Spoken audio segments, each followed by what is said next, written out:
Let's get it. Let's get it. Let's get it. Y'all know what time it is, man.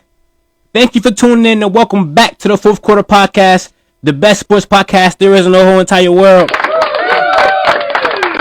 Hey, man, we don't got us a good one today. We got us a great one today, man, because today is 4th quarter interviews, man. 4th quarter interviews where we interview teams, players.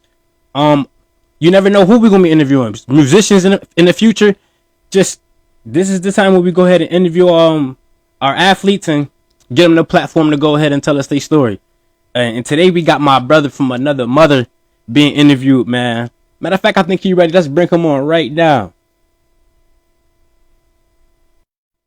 Y'all already know the rules. Like, comment, share. Everybody know we in here, man. 4th quarter interview time, and like I said, we don't got us a good one. We got us a great one today. Yes, sir. Yes, sir. My brother from another mother, Jaron, MOORER. How's it going, bro? Man, life's good, man. Can't complain. Thank you for joining the 4th Quarter Podcast, man. Let's give him a round of applause. Now, you are the first athlete that we are interviewing here on the show, so I do want you to know that you're making history right now, being the first athlete that we better ever interview over here in the 4th Quarter Podcast. And yeah, man, let's go ahead and get people what they want. Let's go ahead and get started, man. So Rochester, New York, born and raised? Yes, sir. You already know that West Side. Come on, man. Certified. The usual. Okay. Give us a little background on how it was for you growing up in Rochester, and what area of Rochester was that you grew up in? Grew up on the West Side of Rochester. Was born and raised on Judson Ave, right behind Eden Baptist Church. Spent a lot of my time on Thurston and Lehigh. If anybody was to ask, that's where I claim. You know what I'm saying? Okay. Jefferson, Tremont. You know, my family is completely West Side. Majority of them. Mm-hmm. You know, Lennox, Genesee, Champlain on the West. Yeah, Champlain, Lehigh. Like I said, Jefferson. So all of that. You know, it was cool. You know what I'm saying? I grew up with the St. Monica's right on Genesee Street. Went to Little Wilson with the Big Wilson for a little bit. I got kicked out of Big Wilson. Had to get sit back down to Little Wilson. But it was cool. No, we're not about to skip over that. What did you do to get kicked out of school? What happened? So I was fairly smart, right? I was fairly smart. So I was in the IB program. So the IB program, we got Little Wilson. You get sent to Big Wilson in the 9th grade. You know what I'm saying? But, you know, family situations, you know, my mother passed away, so I moved with my dad. He lived on the east side, so I moved over there. It was just a big transition, so I wasn't doing good in school at Wilson. I wasn't passing classes, so after December, they said, yo, we about to send you back down to Little Wilson because you're not passing. You know what I'm saying? I was getting F's and D's, you know what I'm saying? And basically all classes besides like gym, obviously. So, you know, I got sent back down. So that's why I got sent back down. Okay. So it basically saying that you wasn't academically ready, basically. Yeah. I was like 13 years old. You know what I'm saying? That was just a big transition. Yep. So, you know what I'm saying? It was just a different moment for me. So, you know what I'm saying? That's what ended up getting me transferred to Edison. My dad went to Edison. So he's like, no, you're not doing good at school. Your friends. He didn't really know what was actually going on. I didn't tell him. I like to internalize a lot of stuff, which is not good for the people watching. It's not good. So that's what basically got sent to Edison. But going to Edison was probably the biggest part of my life, which was great. I would have never been where where I'm at now if I didn't go to Edison. Okay. We're gonna get to that, but before we get to that, how was it growing up in Rochester? Because for those who don't know, Rochester is a poverty-restricted community area. A lot of violence. It's a lot of good that comes from it, but it's not the best of the best areas to live and grow up in. Right. So just go ahead and tell the people, how was it growing up in that area and maintaining to stay on the straight, narrow path when there's so much negativity around you? What's crazy about that is when I lived on Judson, right? When I lived on Judson, me and my brother was in a car. It was in my mom's car, right? My mom went in the house to go do something, whatever she had to do to get in the house. So me and my brother, I had to be about 5 or 6. So he's 3 years older than me. You know what I'm saying? So he's like 8 or 9. Probably was a year or two older. Somebody robbed our car while we were inside the car. Wow. Like they came in the car, took her purse and ran. And so we're beeping the horn like, yo, for my mom to come out. She's like, what? We're like, yo, somebody just literally opened the door, took the purse and ran while we're in the car. So it was a lot of traumatic stuff that happened right there that I don't even really talk about just because I don't even like being negative. You know what I'm saying? Like I learned my family was big from my granddad's side, on my mom's father, his side, you know what I'm saying? When I was 13, walking from Wilson, I almost was robbed for my PSP. Almost was robbed, right? So a classmate, you know what I'm saying? He got it back for me, basically.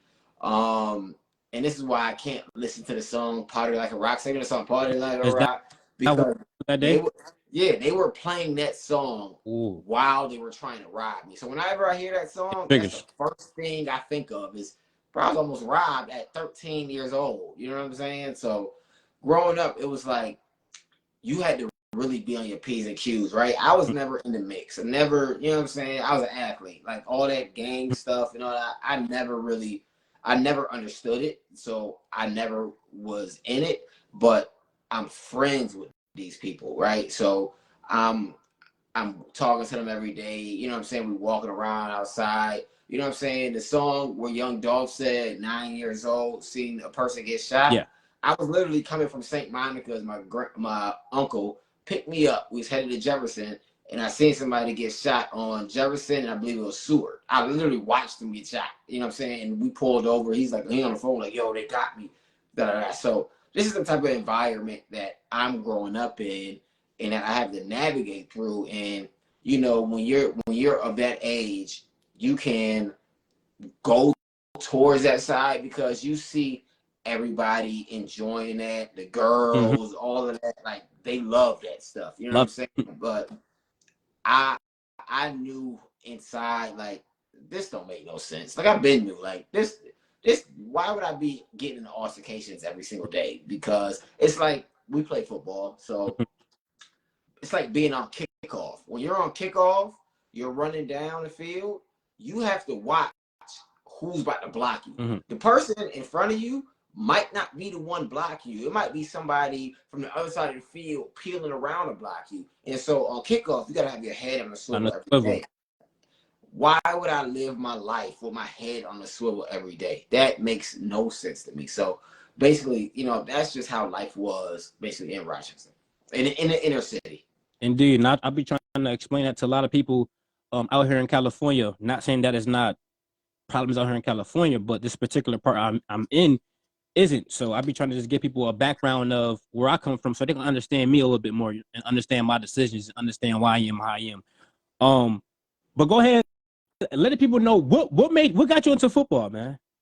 The crazy thing that got me into football was my first sport was hockey. That was my first sport. 8 years old. I went to St. Monica's. My gym teacher, Mr. V, he worked at Genesee Valley Park, the community center thing. So they got an ice arena in there. He said, "Yo, come play hockey." So I said, "Okay, cool. I'm gonna go play hockey." It was some people in there that ended up being amazing. Chauncey Sism played hockey. He went to Syracuse, UNLV. Mm-hmm.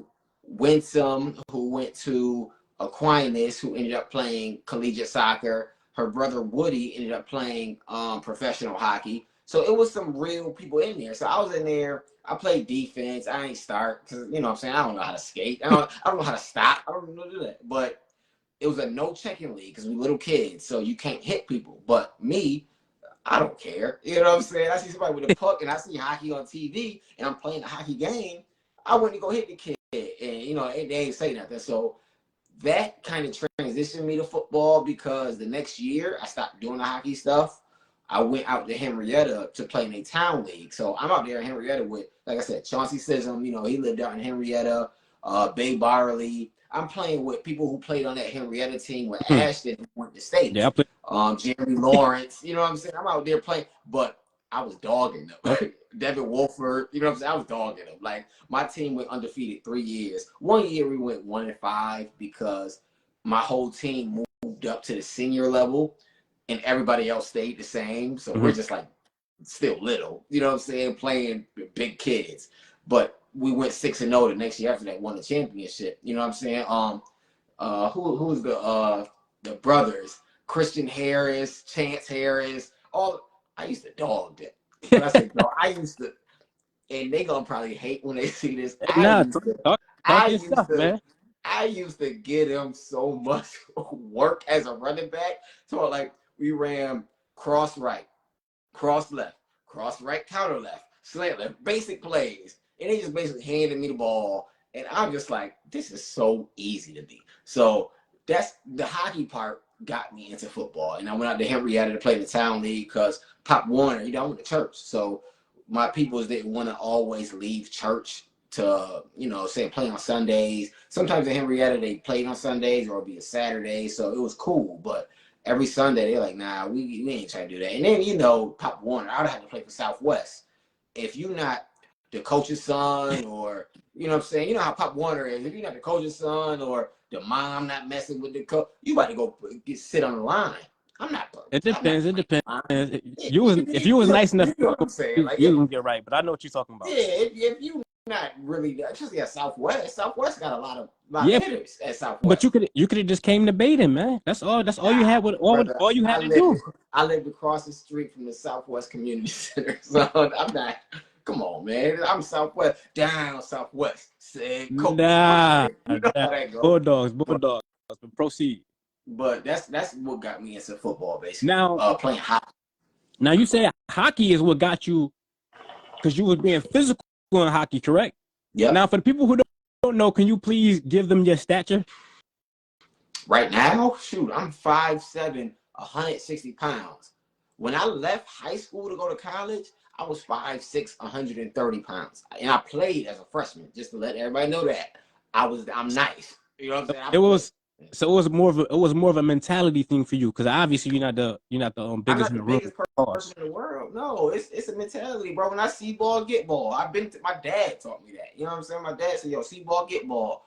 I don't like people, like when I play basketball, I'm a defensive person. I don't like people scoring on me, right? I don't like that.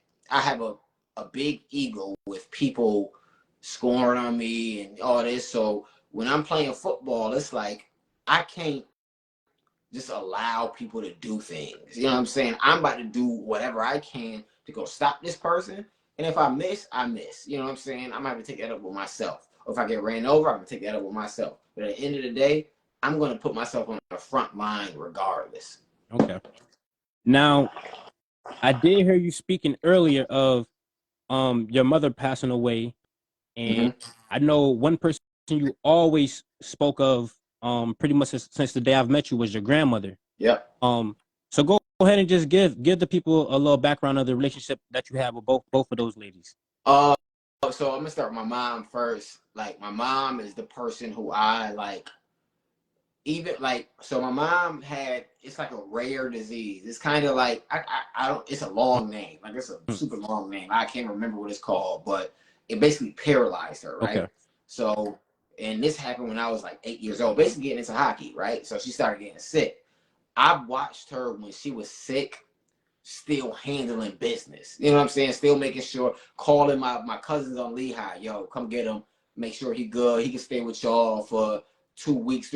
I don't stay at their crib on Lehigh. That's why I claim Lehigh. I've been over there. I could be over there for a month. A bag of clothes, something like a Wegmans bag with clothes. I go home, get some clothes, come back. You know what I'm saying? Just to make sure her and my stepfather at the time is good. So I watched her make sure me and my brother, make sure we was straight. You know what I'm saying? So that's where I get my mentality from. Okay. You know what I'm saying? Because I seen her, even when she's sick, you know what I'm saying, got paralyzed, all that, still making things work.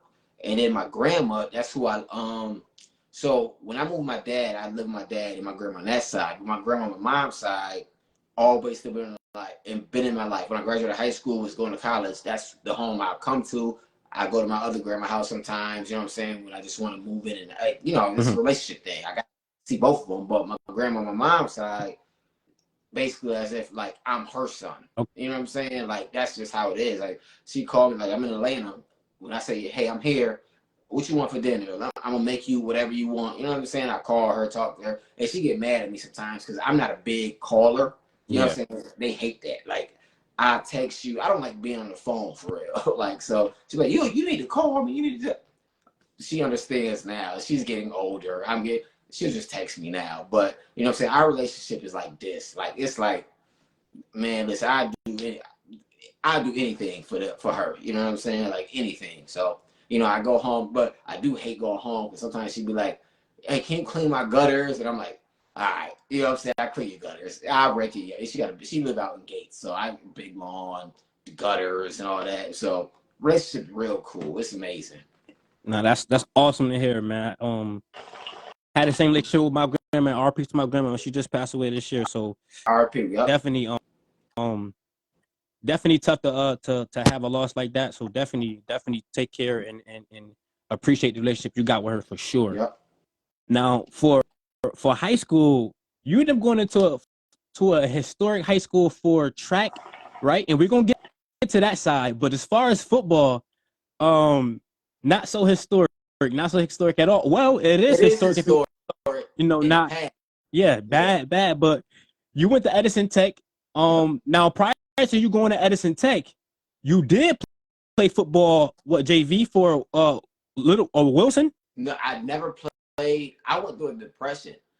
So what happened was when I played out in Henrietta, right? So 8th grade, I was playing in Henrietta for the town league. Going into 9th grade is when I moved with my dad. So he tried to move me to Atlanta. So I was down in Atlanta into August going into September, and I missed the opportunity to play JV for Wilson. So I went through a whole depression because I never, like, 6th grade, 7th grade, 8th grade, 5th grade, I was playing football for out here. I was playing football. You know what I'm saying? So he tried to move me down to Atlanta. We was down here, where I'm at now. Not exactly where I'm at, but we was down here, and then it didn't work out. So I had to move back up to New York, and I missed the opportunity to join JV for Wilson. So my 9th grade year, I missed football. When I say I was in a depression, like my grandma called me like, hey, your sister, she's my cousin, but we're so close. You know, we grew up in the same house, so I call her my sister. She went to Gates. She's like, yo, go to the game with her at Gates. I'm like, I don't even want to see football. You know what I'm saying? I don't even want to be around it because I'm not playing. So I was never able to actually play for Wilson. Okay. So you did start your high school football career at Edison. At Edison, yep, JV 10th grade. Now yep. you played cornerback, but you also played wide receiver. Yep. Mainly, I played wide receiver, but my boy D was the quarterback, right? My boy Darian Johnson. Darian Johnson was our boy. The quarterback. So I basically just played corner. Basically just played corner. Now, standing at only 5'7", how difficult was that playing cornerback in during high school? Although you were getting busy, how tough was that? It wasn't that tough because in the city league, it didn't throw the ball as much, just straight running the ball. So I'm downhill. I always led my team in tackles, always. You know what I'm saying? Always led the team. Not JV year, junior year, senior year, I led the team in tackles. You know what I'm saying? But they didn't really throw the ball that much, so I didn't really have to worry about that. But when they did throw the ball, you know what I'm saying? I'm athletic enough to, understand what I got to do, take away the pass, all of that. But I was basically another linebacker. You know what I'm saying? Because I was in the backfield before my teammates was in the backfield. I was running to the other side of the field. If you watch, I have Wilson film on YouTube.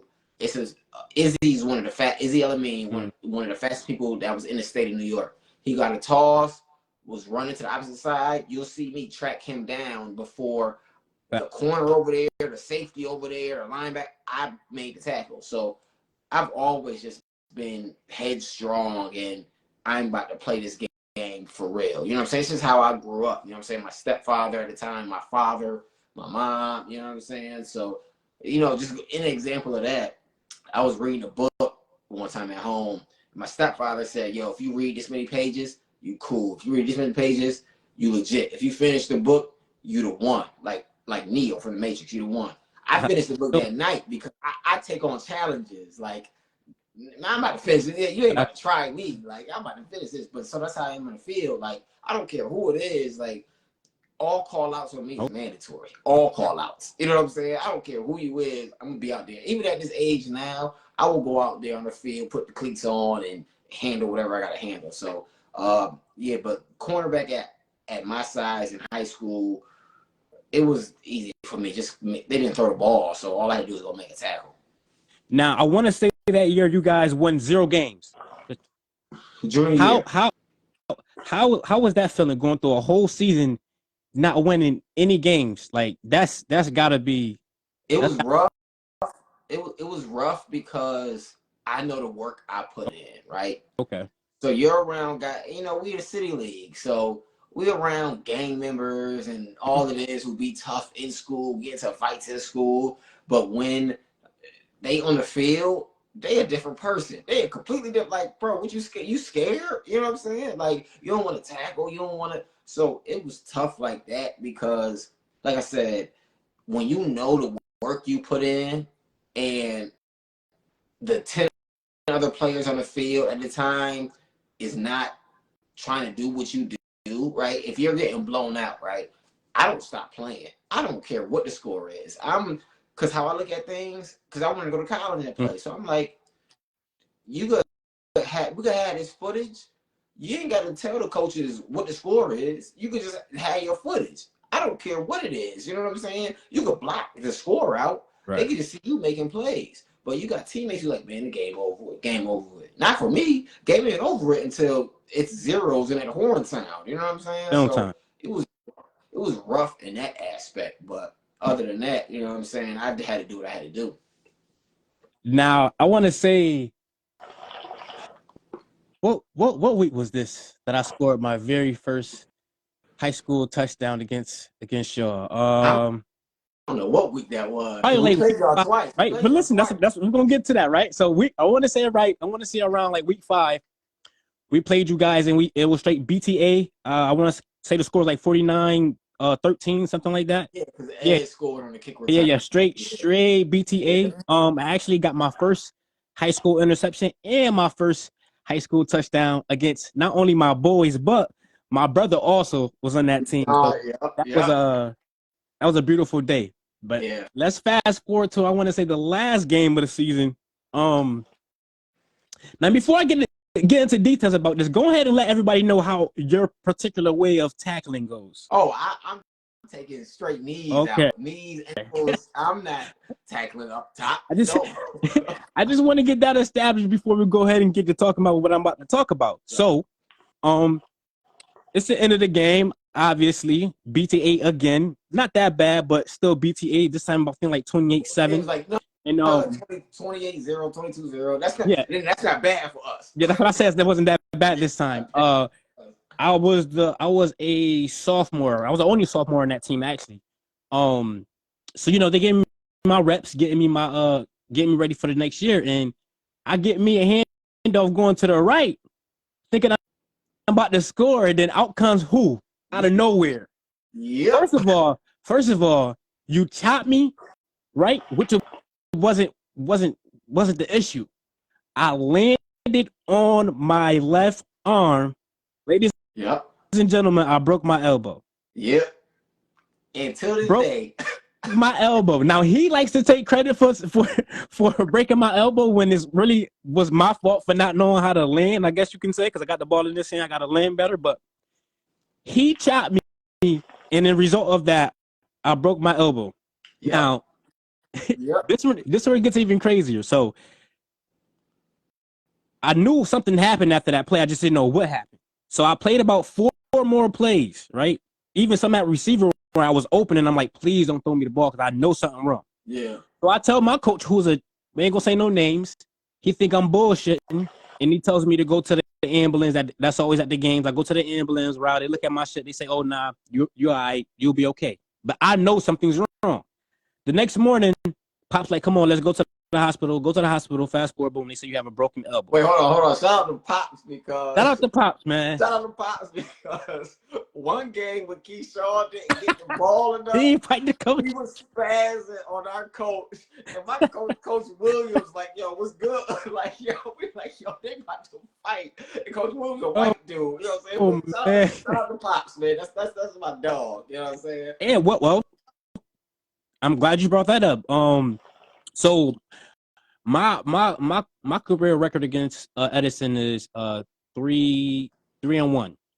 I'm 3-1 against you guys, right? 30-6, yeah, 30-6. Go ahead. But let's talk about the game you guys won against us. Blew you boys out. I'm talking about, yo. And was that you guys only won again that season? No, we beat Wilson when I had 2 picks on Cody Parsons. Okay. 2 picks. I picked Tim Peterson off twice. I had a fumble return to the crib. Come on, man. We beat Wilson that too, but okay. But go ahead. That year we were good. We were good, but I don't know what to inject because we only won 2 games, but our 2 wins were like legit wins. No, they were not. No, they were not. No. We beat Wilson 26-14 or 24-16. You know what? I guess you can say they legit for y'all being a team that come off 0 wins the previous year. Like we were like, yo, okay, we handling business, but for some reason after that in the game when we lost to Marshall 40-0, I had 15 tackles. I almost had an interception, but I dropped it. And like, was that not the game opener? That was season opener, right? That was the season opener. They could win crazy. RP Jacob, man, one of the legends, man. But a lot of people, what I want to say about that is Jacob had 300 yards rushing, right? Crazy. And a lot of people talk about that. But he wasn't the only person to have 300. Mark Simmons from Churchville had 300 on us. And I'd be like, yo, like. But no, he had 300 on a lot of people, though. Y'all just is one of the victims. That's what I'm saying. He like, was one. Come on, son. Like, we not just the only ones. Like, let's not do that. You know what I'm saying? No. But I had 15 tackles, and I had a deflection, and I was catching. They threw a screen to the other side of the field. The dude probably ran 8 yards, and I tackled him from the other side of the field. Okay. So that's the type of time I was on. You know what I'm saying? Well, obviously, because to end off your high school career, you end up getting a scholarship to Buff State. Yeah, I went to Buff State. Yep, played as a freshman. I was the first corner at Buff State with a pick. But before we get into that, I do want to say this, right?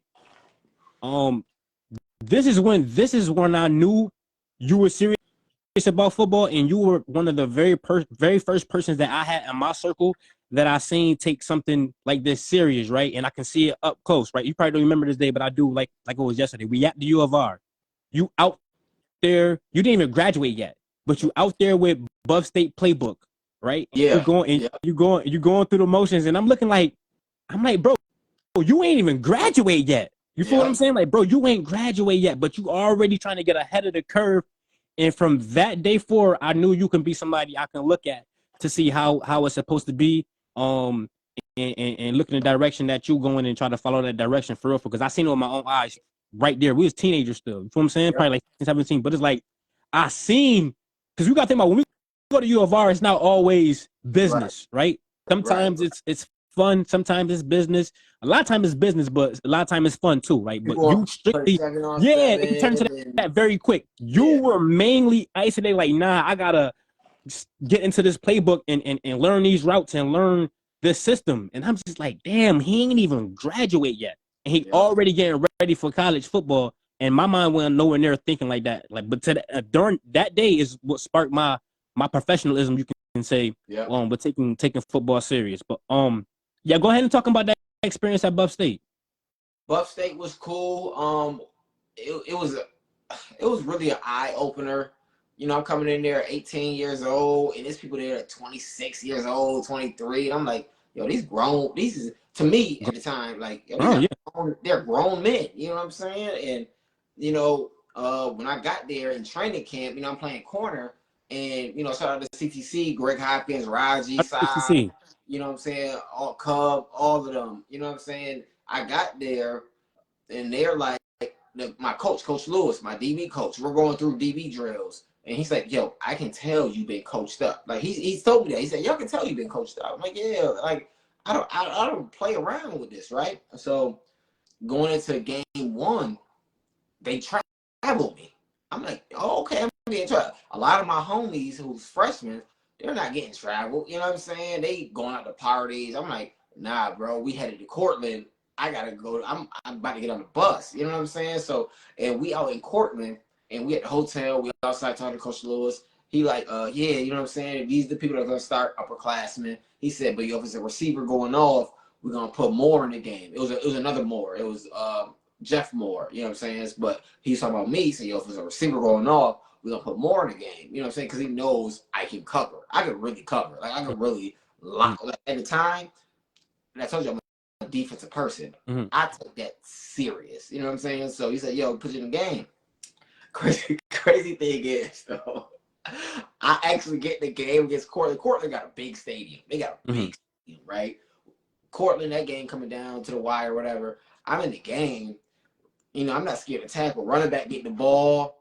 I go to chop him. You know, I'm a take the legs out person. Bro, he ran me clean. I'm talking about with his legs. Mind you, I'm only like 135 pounds at the time. I think you have a picture of that. No, I don't got a picture of that. I wish I've been trying to find the footage, but he ran me clean over. I'm talking about like he's still running. I get up and join the gang tackle. That's how bad it was. But you know what I'm saying? And he subbed me out right then and there. He subbed me out. But I was on pump block because I was fast. I could get off the edge. You know what I'm saying?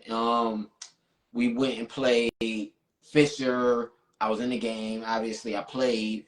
And then we played Westcon. We blew them out like 83-17 or something like that, right? And so they threw a hitch to the receiver. He caught it. He big body. So he like bodied me. He caught the hitch. I tackled him. So they do a couple plays. Then they do a go. So they try to throw the fade on me. Caught the pick. Hype. Yeah. You know what I'm saying?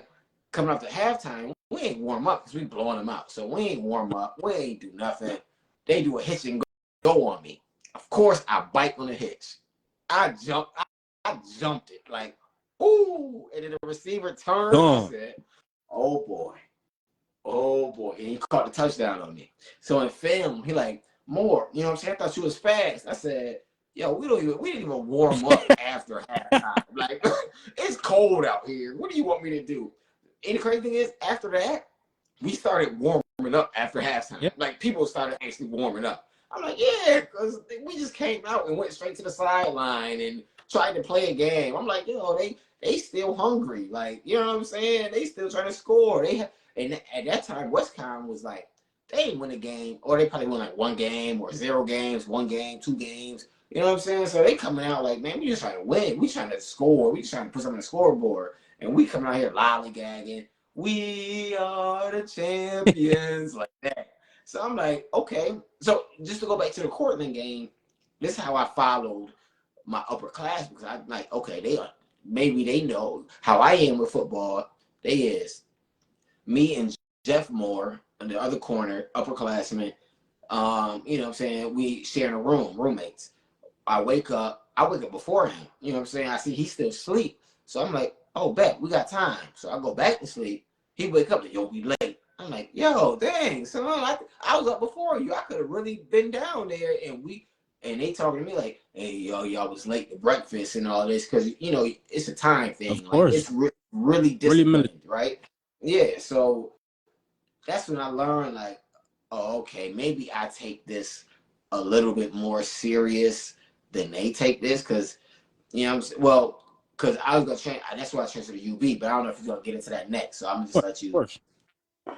But before we get into that, I don't know how the hell I skipped this, but you ran track, man. Yep. Like I said, you ran track for a historic high school as far as track is known. What got you into running track? Because you are a big advocate for when it comes to running track, especially for football players. You push that narrative to that track will make you not better at football, but it would enhance your abilities on the field. Yeah. So what got you into track?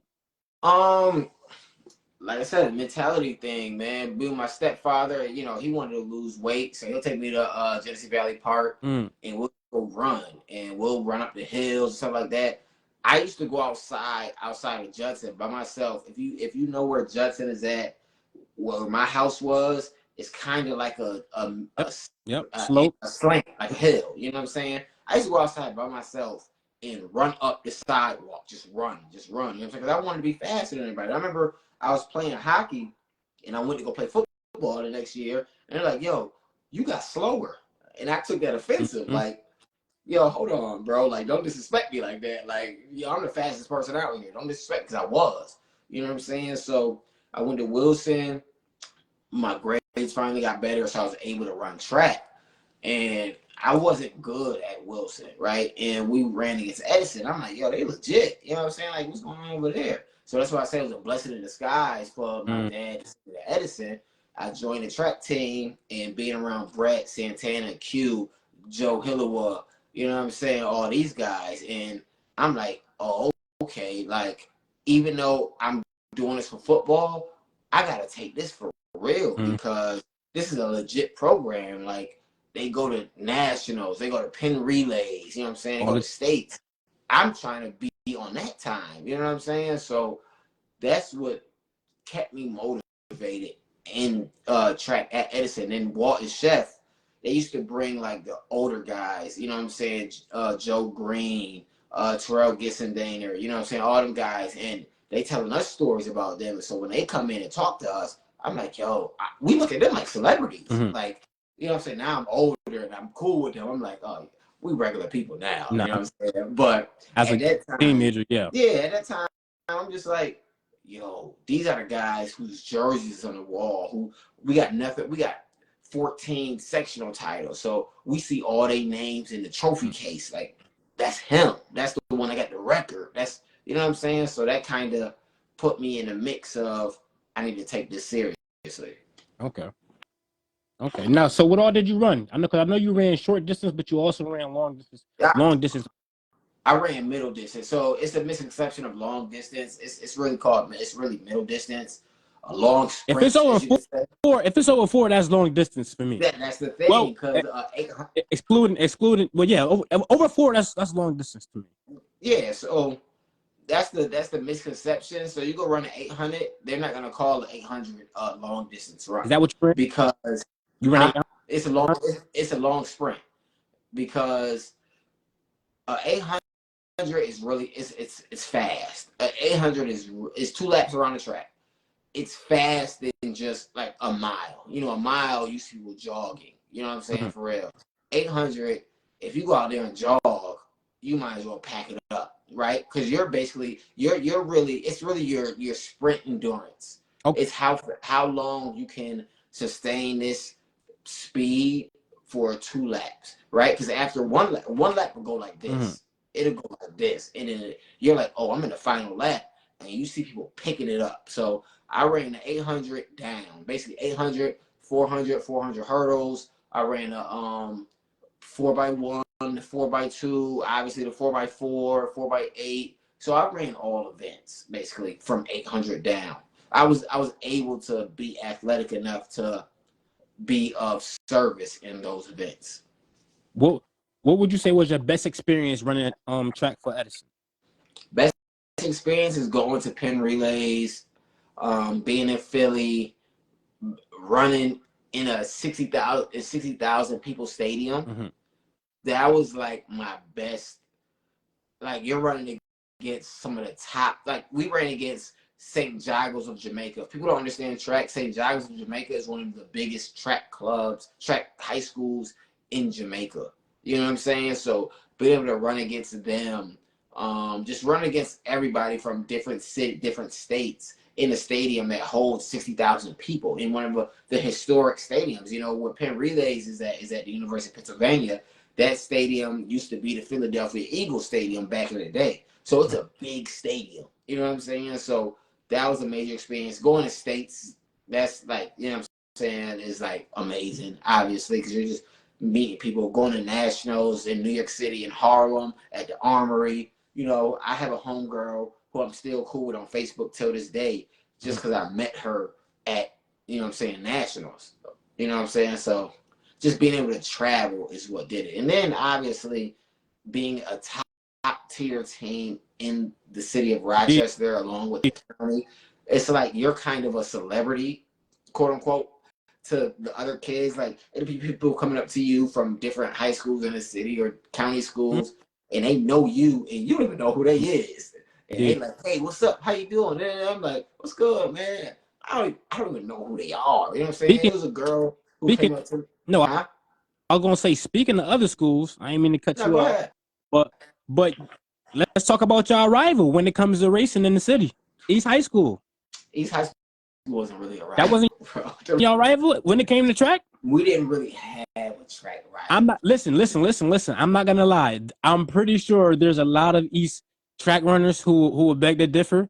Now, from my outsider's perspective, looking in, I always thought the two best track teams in the city was Edison and East. Now, I would give the nod for number one to be Edison, of course, but I'm not going to say that East didn't have some extremely fast people, because they all have their football team running, and their football team was extremely fast. Now, I'm not saying that track speed and football speed is the same, right? But they were one of them schools who I felt gave you guys, or can you tell me who gave you guys the most issue when it came to track in the city? We almost lost to Wilson senior year. Almost lost to Wilson. We were undefeated in dual meets and track. Wilson, right? See, that's why I gotta say I can't say, because Wilson was like that too. They had some runners, but Wilson has some. We almost lost to them, but we never lost a team dual meet. And it's like I'm undefeated in the track, like team wise. That's not how it goes. But that's not how it goes. Because if you go into the track meet, right, and you got a 100-meter sprint, and you got two Edison guys, you probably got two East guys, two Wilson guys, et cetera, and East finished two of their guys in the top three. It didn't work. But I'm telling you from the outside perspective, and that's why I had that type of narrative going on, because I know for a fact that they had guys winning races. Corey Cox was the biggest person from East, no freak. He was the fastest, let me say that. Corey Cox was the most athletic. He gave everybody trouble. From the track to the field events, he was top tier, right? He was top tier. Football with Matt Baden, man. Shout out to Baden, man. Shout out to my boy Corey, man. Yeah. Corey was like that. Corey, as an individual, Corey, he got it, bro. He got it. Right? So we gonna say that y'all ain't have no rivals. That's what we gonna say. We didn't have no rival, bro. Each team had their individual people. That was like Franklin had what's my dog name? Oh, I forgot his name. Amir. Yeah.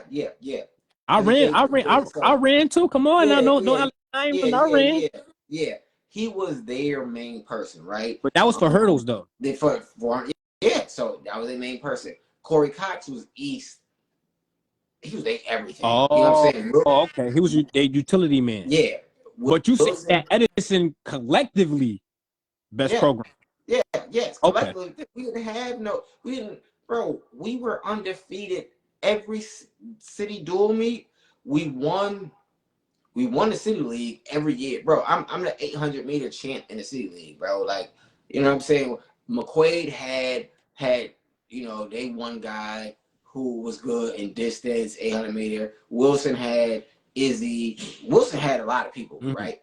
They had a lot of people, but it just wasn't enough. You know what I'm saying?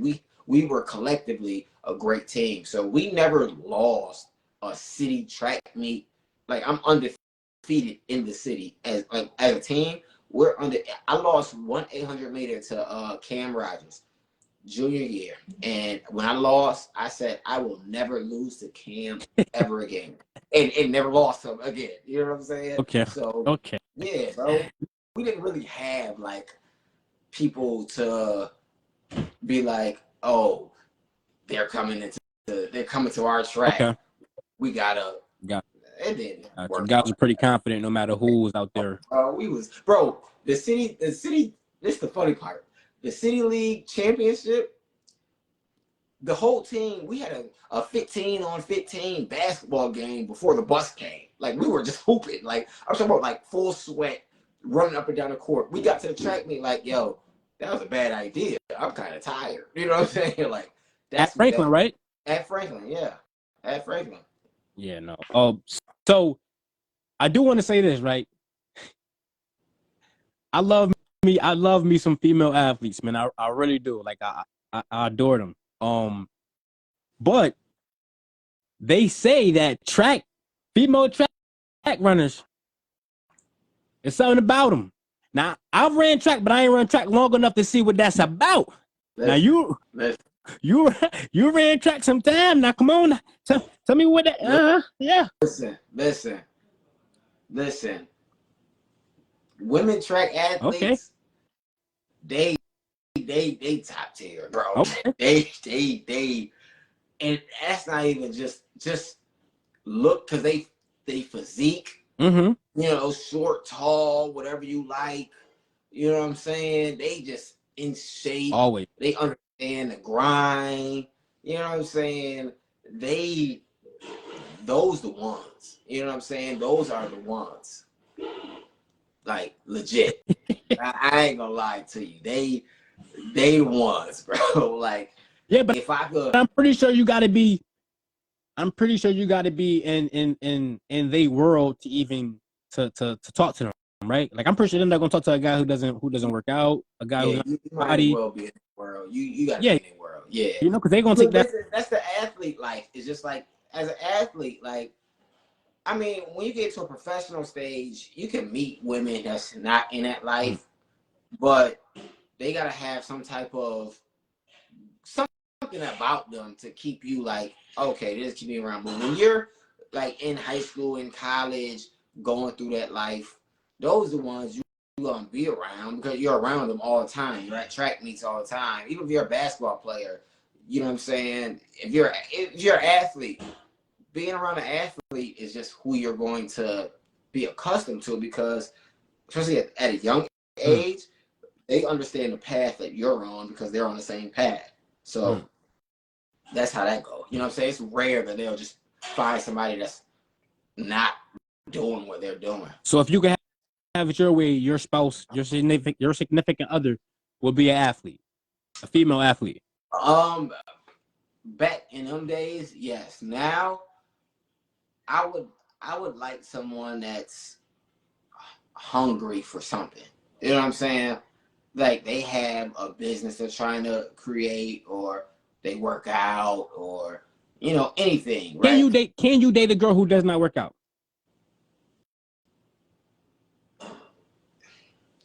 If she don't work out, she gotta already like look the part.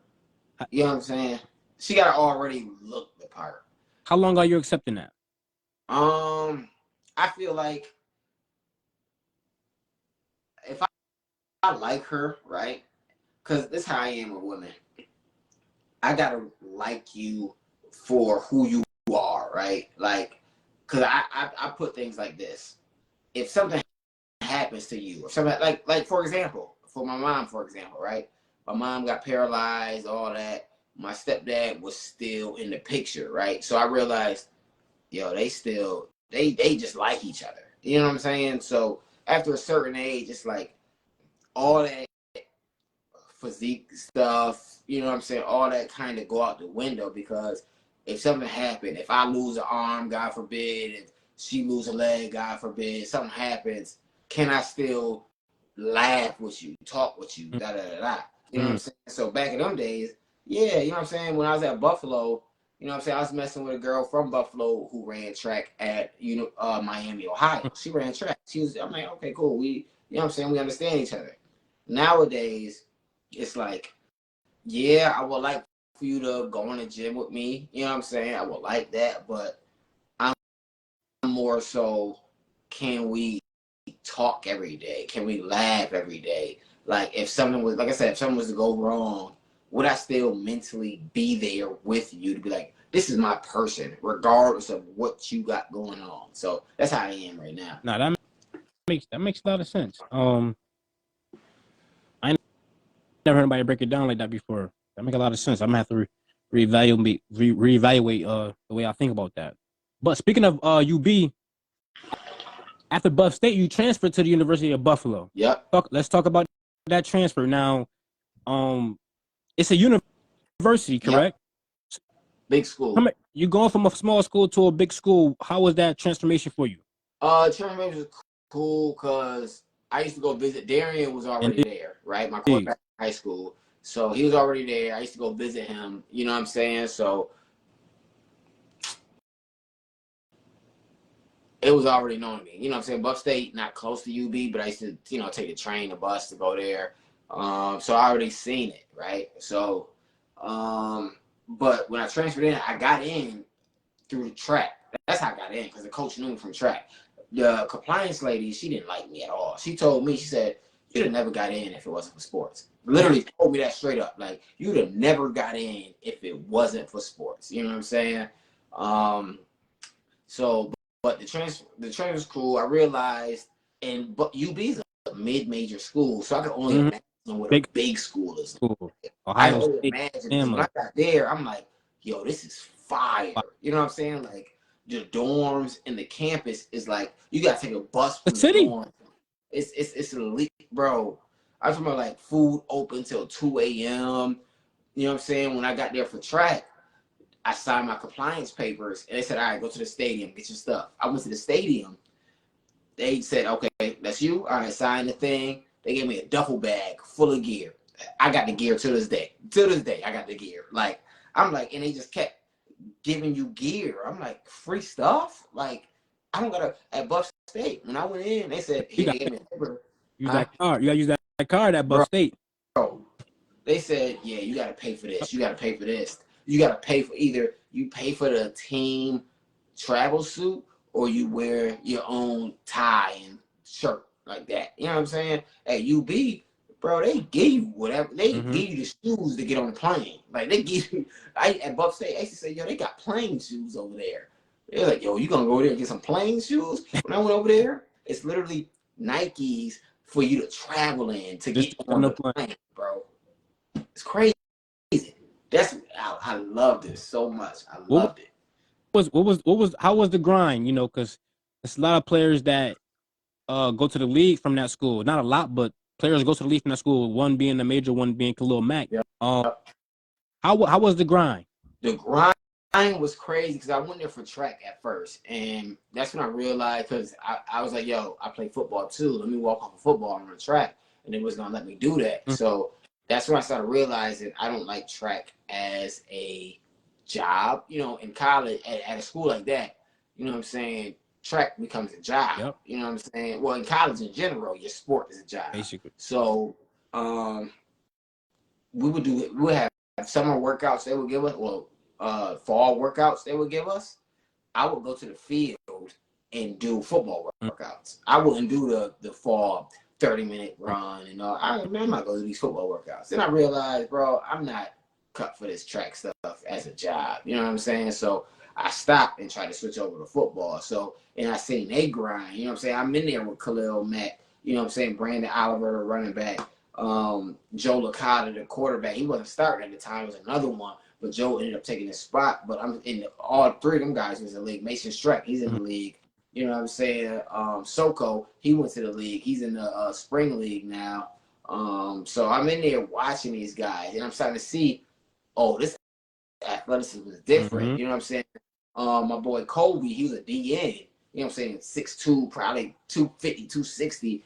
He's in the triple gym, our basketball court for regular people. The triple gym, he's in there laying people up, dunking. Like, I'm talking about like finessing. And I'm like, bro, you're that athletic. Yes. So when I seen how they work out and then just how athletic they were, I said, oh, this is a legit grind. That's when I switched from DB to receiver. I said, nah, because I'm not trying to tackle these running backs like this. Let me go to where I can actually, you know what I'm saying, try to play at.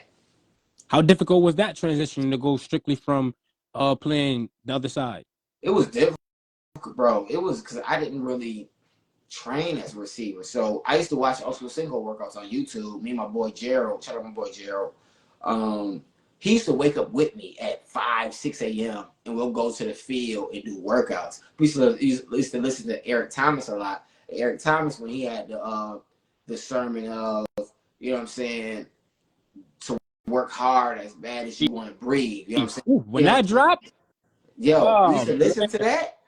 And I'm talking about like, yo, it'll be 6 a.m. I'm like, bro, what's up? And then we go and say, I'm tired. He said, nah. I'd be like, yo, you not breathing. Well, he'd be like, yo, you not I used breathing to be right now. He said, mad when I missed the workout when that dropped. I felt like a fucking loser when I bro, wasn't.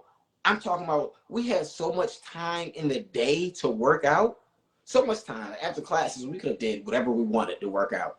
We said, nah, we're gonna get up at 6 a.m. and do this because and he didn't play sports. That's just my dog. He's like, bro, I'm That's dope. with you. You know what I'm saying? We're gonna go do this. You know what I'm saying? So that grind was different. And you know what I'm saying? I wish it had worked out at UB just because, and I tell kids a lot of these times, like, it was a blessing in disguise, but at the same time, if my grades was right, so when I stopped running track, I lost all my athletic services. You know, when you at that level, they got athletic areas for education where you get tutors, you can go into the computers, you can go to the library, and you check in, like, what did you work on today? What did you not work? You know what I'm saying? Stuff like that. So when I stopped running track, I lost the privileges. So I had to pick my own class. They had people to pick your classes for you. You know what I'm saying? All of that. So my grades slipped. And when I went to go technically walk on, they're like, nah, you're below the 2.5 team standard. So I had to do like team managing. Basically, I'm out there with the team, helping them, helping the coaches, all of that stuff. And so I worked my grades up to finally get to the 2.5, but the team GPA went to a 2.8. So they said, nah, you still below. You know, we don't want to bring somebody on that's going to bring the team GPA down, right? So that's when I ended up transferring to Clarion and PA. But that's where I like to tell kids, like, yo, make sure your grades is on point, because if I didn't, you know what I'm saying, at the end of the day, it still worked out. But if I kept my grades to where they was supposed to be at, I would have never got told that. My boy Danny, you know what I'm saying, Danny Esco, my dog, he ended up getting on the team. You know what I'm saying? He wasn't really like that, but his GPA was like a 3, 4, you know what I'm saying, high GPA. That's gonna help the team. Yeah, so they just, oh, you good, walk on, you valid. You know what I'm saying? So that's how that went. Now you did say you went from UB to Clarion in PA. Yeah. Now I want to say that's when you got most of your reps as far as college football. Yep. So go ahead and explain that experience. So my boy Corey Mack, he's CTC. You know what I'm saying? I come from Buffalo. I was trying to transfer to a lot of places, Norfolk, Albany State, and they like, your high school film, it didn't really look good because it was recorded from parents and all that stuff. So Corey talked to the coach there. They brought me in for camp. They said, all right, we're gonna see how you are a receiver. If not, I got DB film. We're gonna just move you to DB. So in camp, killed it. I got a scholarship after camp, 2 weeks. They put me on scholarship at receiver. So I didn't play the first 2 games. I'm talking about, like, I traveled. Like, I was a junior. You know what I'm saying? Normally, when I was third string, I'm just coming in. Normally, when you third string, you go down to scout team. They didn't even do that for me. They kept me at the regular team, like the other side, but I'm not getting reps. But they're traveling me, and when you travel, you got to do something, right? Nobody, unless you're the backup quarterback, like, everybody has a role when you travel. You're not traveling for no reason. You know what I'm saying? I was the only one there who traveled the first 2 games. I had no role on the team. Bro, I'm just watching the game, bro, on the sideline. Like, you know what I'm saying?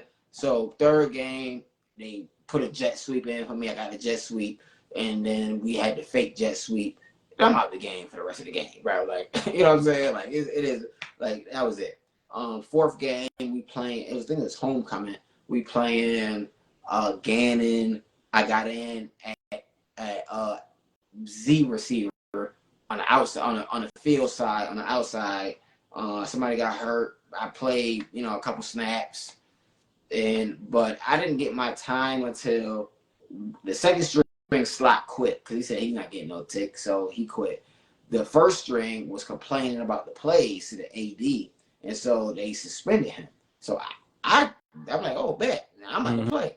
Ever since then, it was, you know what I'm saying, smooth sailing, bro. I averaged in 6 games, I averaged 29.8 yards a catch, had 11 catches for 328 yards, 2 touchdowns, and this is my first time really playing receiver. So, you know, I had my ups and downs. I could have had way more yards. Like, I could have had way more yards. I'm dropping passes. Oh, because this is my first time really playing receiver on this level. So I could have had so many yards. Like, I could have did that. But going into the next year, spring ball, I'm starting the whole spring ball. Fall camp, started the whole fall camp. But we got our OC from last year became the head coach. We got a new OC. He brought in his own people, who's a running back. So I'm starting fall camp, right? Starting the entire fall camp. As soon as fall camp ended, the person whose spot I took, the OC realized he's not going to play out there. And I think his family is like part of the booster club. So he has to play. That's why he stayed on the team. You know what I'm saying? Because if I was because another person was talking junk about the coach and they kicked him off the team. Black dude. You know what I'm saying? So white dude, I think his family gave money to this. Honestly, I think that's what happened. So he stayed on the team. So he got moved back to the spot where I took his spot at. And the running back who the OC brought in wasn't my start running back because our running back was nice. So he put him at that spot too. So they're rotating at that. So now they moved me technically back to third string, but I come in on 10 personnel, meaning I'm the 4th receiver when they say 4 set, right? So yeah, I'm like, dang, bro, I just went crazy. I went to the head coach, who's our OC last year. I was with him like, yo, I just went crazy last year. The last half of the season, what's going on? He said, you gotta talk to the coach. You gotta talk to the OC. This is what his decision. So after practice, I'm like, yo, I'm not getting the ball. I'm not doing this. After practice, and I never used to speak up on nothing. I just be like, it is what it is. Do your work. I said, nah, this is my senior year. I'm about to speak up. So I spoke up. At that practice, he like, yo, we got guys complaining to me about not getting the ball and this, that. And I said, oh, this the game. Say that means it's over. Yeah, they've been waiting. They've been waiting to use that for like an example too. Yeah, I said this the game we playing, bro. Like, okay, cool. So I ended up with 200 yards, 10 catches that year, and a touchdown. But the other slots, they both had, I think, 22 catches or 20 catches. One of them still had 220 yards. The dude whose spot I took, and the other dude had 280 yards. So I'm like, yo, last year I had half the catches and more yards, right? And then so in our exit interview, one of the old lineman coaches who went to the league, he's like, yo, you gonna tell him? I said, nah, I ain't, because what's the point of me telling him? Because the season over with. Like, it's done. Like, I could get my piece off and still feel the same way because I could have went crazy. You know what I'm saying? So, and then how it go is I could have not came to school that spring semester and been eligible for fall, right? And the coach who had his own people who put out the very spot, he said, you should have said something because I would have brought you back. I said, nah, I'm good. Like, I don't even want to, if this how it's going to go, like, you know what I'm saying? You got your people. So that's how that was, bro, at Clarion. But it was cool being around my folks from Pittsburgh and Philly and all of that stuff. Like, it was legit. Now, after Clarion, you went through a few teams in the indoor league.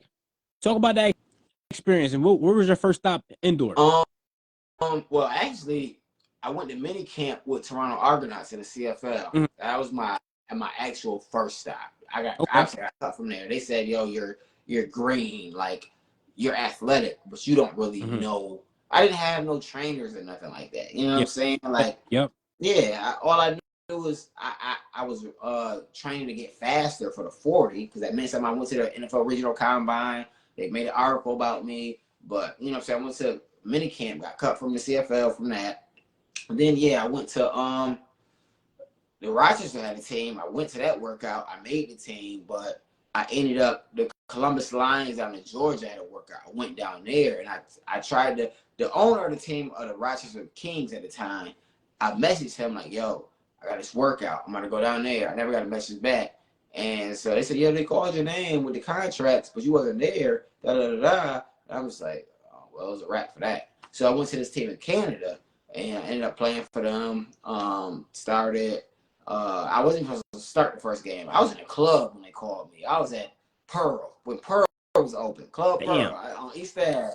I was in the club. It was like 1 a.m. It was like, yo, one of the receivers who was in the CFL at the time, he was like a practice squad dude gonna play. He said, yeah, he's not going because of the money, da da da.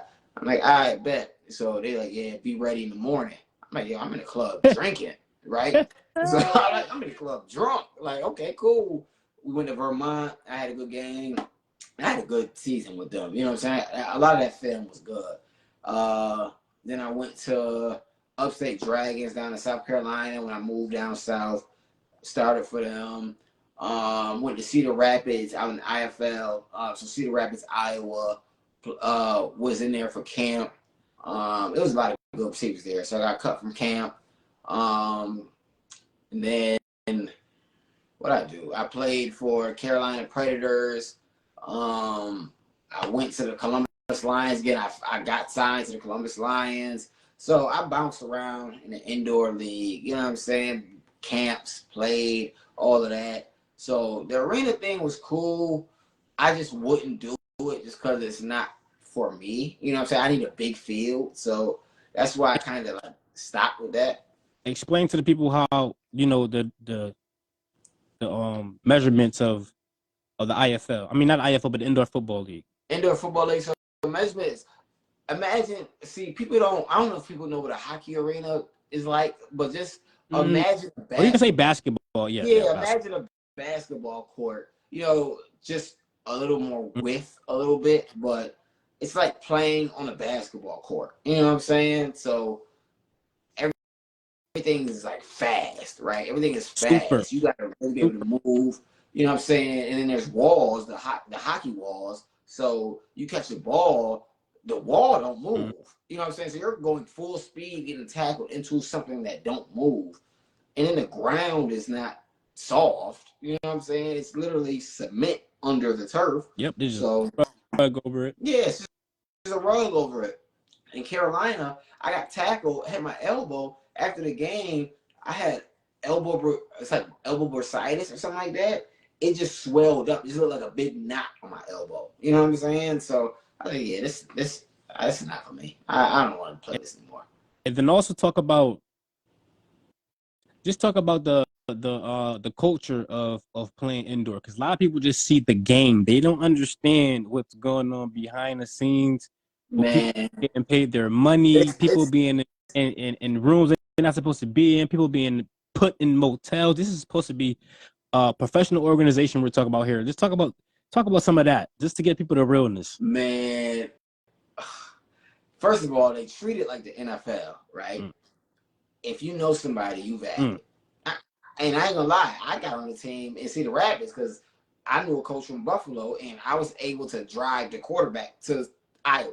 So I'm on a team, right? But some teams' owners got money, some teams' owners don't got money.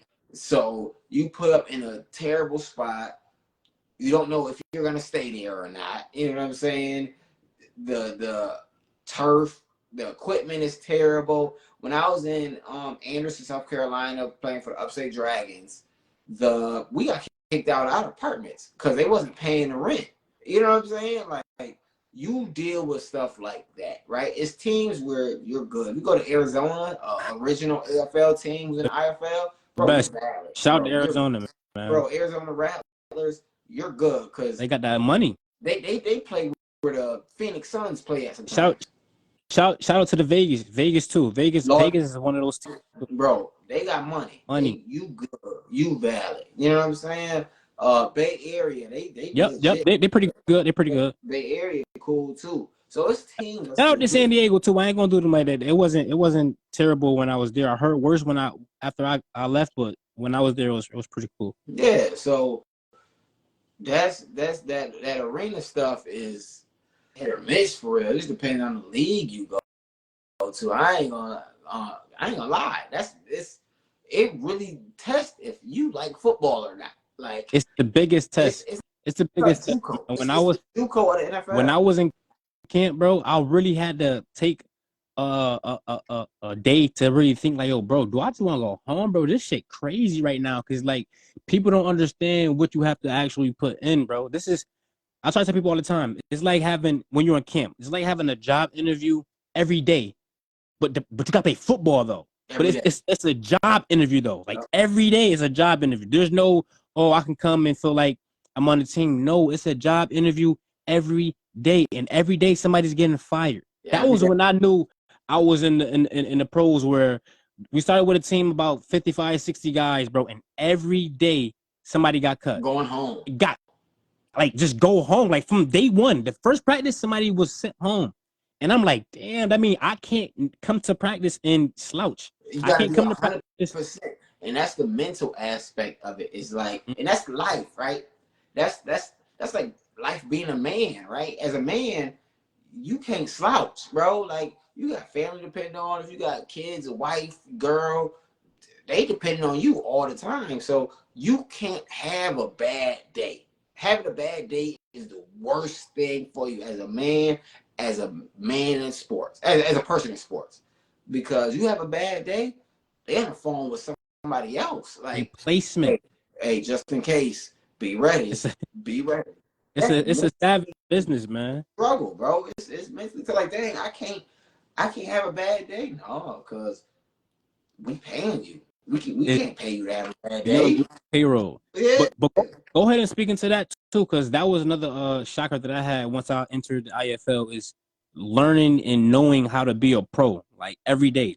That's a job in itself, and I don't think people understand that. So go ahead and just speak to that aspect, man. Yeah, so just trying to be a pro every day is like I said, you can't have a bad day, right? So let's say a practice, right? You dropping passes, you fumble, you know what I'm saying? The person behind you, they licking their chops, like, oh yeah, it's game time. You know what I'm saying? So just the mental aspect of it is like, now you're struggling mentally, like you're thinking so much, like, dang, I just dropped that pass. I can't drop no more because they're looking. Now every time you get a pass, you're thinking so much, like, I gotta catch this. And that messes you up mentally, because now you can't really focus on just being an athlete, right? You gotta focus on being perfect. You know what I'm saying? Because if you get sent home, unless you the man, it's a wrap. Like, over. If you get sent home in camp, they like, oh, you couldn't even make it in camp. So why would we even bring you in? We got somebody on the side we ain't even see yet. You got, and they know each other. The coaches know each other. Everybody know each other. So they, hey, how was he be? Oh, yeah, he had a bad day. He was dropping all this. They ain't gonna say the good things you did. They just gonna say, yeah, this what happened. This what happened. Oh, okay, let me go to the dude who I seen on this film from wherever he played at. We're gonna bring him in instead of bringing you in, even though you were able to make the camp. Nah, you not. Nah, we gonna go with somebody else who nobody knows about, right? Nobody said nothing bad about him. We only heard good things about him and tried to get him in here. He was already in here, and they already said, yeah, he was just dropping passes. And not because they're saying he's a good guy, he's a great person. You know what I'm saying? We just had too many people. That's rare that they'll say that. Like, we just had too many people. Like, the business of it is like, it'll turn you, bro. I don't watch football. Like, I watch football, but it's hard for me to watch football because you know what's going on. It's not what it seems. Really going on. You know what I'm saying? It's not what it seems, man. And you know that, like, that guy is only there because of somebody. Like, that's not how it's supposed to be. Like, that's not how it's supposed to be. You would think that that's another shocker I had to see for myself, is like, bro, talent don't get you a spot all the time, bro. Who you know, who you cool with, when they say call through, all that type of stuff matters. So it's not about talent all the time, and that can be the most difficult part for a pro. You know, trying to do everything the right way. It's certain things you just cannot control. Bro, when I learned that luck is the biggest thing in this. You gotta have luck, man. A little Yo, bit of luck. when people be like, yo, you just gotta work hard. When people say like to kids, you know what I'm saying? Like if you good, they'll find you. Bro, that's the biggest lie I have ever heard, bro. And Art is the biggest example of that.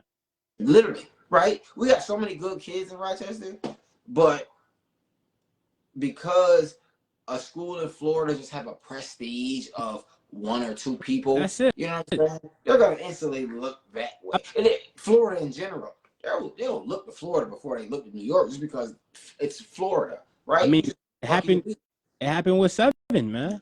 Seven McGee. Yes, he went to Cali. Nothing changed when he went to Cali. He's still the same Rochester kid. It's just the exposure that he got out there was able to, you know, stick with him when he came back. But it's the same kid, man. And not saying that he wasn't who he is, because he's definitely who he is. Right. But we got a lot of those kids, you know. He wasn't the first one to do that. We got a lot of those. It's just the exposure that don't want to be shining on certain places. But speaking of that grind of being a pro, how difficult is it to date when you're so tunnel vision focused on a particular goal? And you know, it takes a strong woman to understand that you have to be up past 6 o'clock. You can't be up past 10. You can't eat this. You can't eat that. You can't do this. You can't do that. You can't spend this. You can't spend that. How difficult is it to date when you're a pro on his way, still on this journey? Not an established pro, somebody who's been through multiple contracts, somebody who's still trying to get a solidified contract. How difficult is it to date during that process? It's very difficult. When I say very difficult, I don't been through, right? Because I'm a relationship person. That's just how I am, right? I'm a relationship person. But coming through college and all that stuff, a little bit after college, I wasn't trying to date nobody, because I know I can't give you the time, you know what I'm saying, how you want the time, right? So as I got older, I'm like, all right, let me try to date and still play the game. But it was tough, because I'm like, nah, I can't spend the money on going out here, because as I'm about to leave in 2 months, I got to save up. Need all of it. Because I got to quit a job. You know what I'm saying? I got to quit a job. And if I get cut, I'm going to still need bread in my back pocket. You know what I'm saying? So that pushed women away. You know what I'm saying? Two women I dated. That pushed them away, because I'm like, I can't do as much for you. I can't help you out how I would want to, because I'm, you know what I'm saying, I'm still trying to play the game. You know what I'm saying? That led to arguments and all of that stuff. And that kind of is what led to me stop playing football. You know what I'm saying? Not just that, but just because I was just tired of quitting jobs. And you know what I'm saying, there's younger kids out here, they hungry, they athletic, you know what I'm saying? I ain't trying to deal with that, bro. I ain't trying to have to battle that part. But it's just the fact that if I'm trying to pursue a woman, I have to be stable, right? I gotta be stable. So I can't be like, yeah, I'm about to go back overseas, I'm about to quit this job, you know what I'm saying? And then if something goes wrong and I come back and I ain't got no job and it's hard to get a job, now I ain't got no money and I'm probably dependent on you, or you don't want me to depend on you, and all of this. So for the young kids, I tell them, man, just stay on your path until you ready, right? Because when you finally meet someone that you like, but you're still trying to pursue a dream, it's hard. Like, unless you find a woman that's depends on them, yeah. For you, you know what I'm saying? Unless it's very rare. It's hard, because if they, I don't want to say depending on you, but if they haven't come from a family background where their father took care of the woman, or you know what I'm saying, or they're working a job or two, and as a person, as a man, you don't want to really see that. Like, you like, yo, nah, like, you shouldn't be doing, if I'm with you, you shouldn't be doing all of this.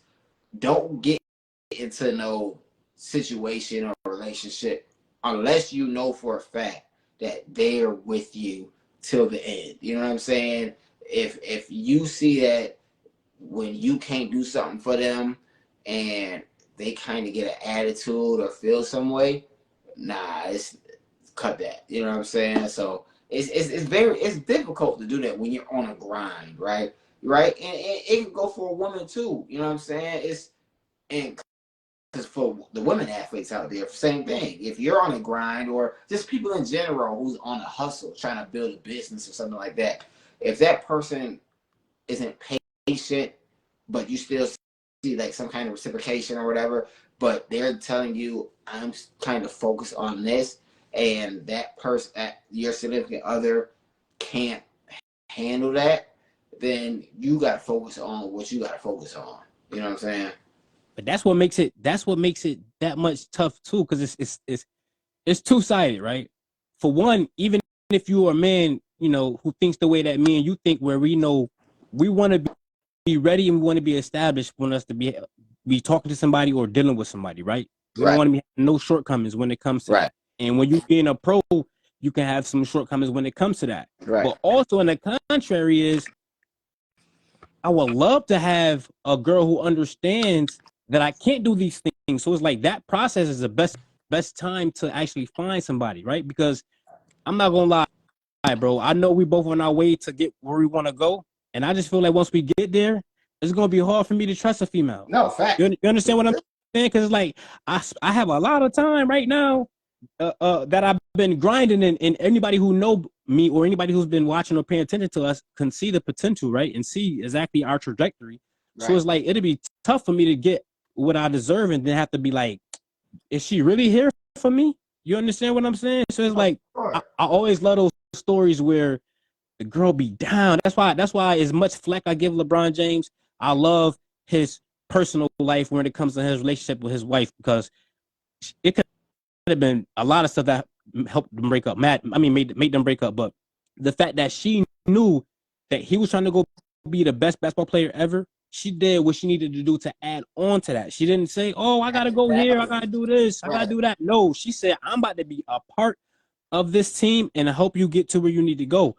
Same for a lot of guys who started with the even Kendrick Lamar, like that. She could have went with anybody else, bro. She seen that up and coming artist, she knew she had faith in him. Like, I can stick around and be with him. This takes a real strong woman to see that potential in the man and also help that man become exactly what he's trying to go. So, it's definitely difficult, man. It's difficult because it's all about trust, right? It's all about trust. And if you can see a girl who sees you getting up at 6 o'clock, I would like to see one say, you know what, babe, your food, your breakfast will be ready, or your lunch will be ready when you come home. Like, cause she know at the end she win too, right? And that's the love that will keep you glued together. But that's rare though on both sides.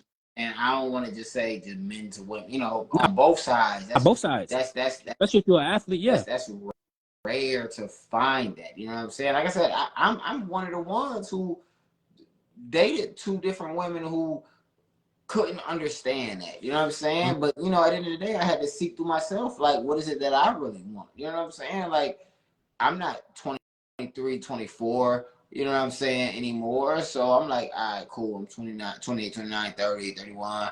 Like, all right, at this point, where's my sports window at? You know what I'm saying?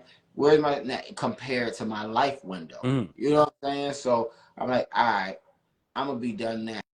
But at the same time, I wouldn't circle back to them, because I'm like, if you'd have just waited, you know what I'm saying? If you'd have just waited, you'd be cool. But I understand you're not waiting. You know what I'm saying? That's you. But we can't always understand it, because that's a problem.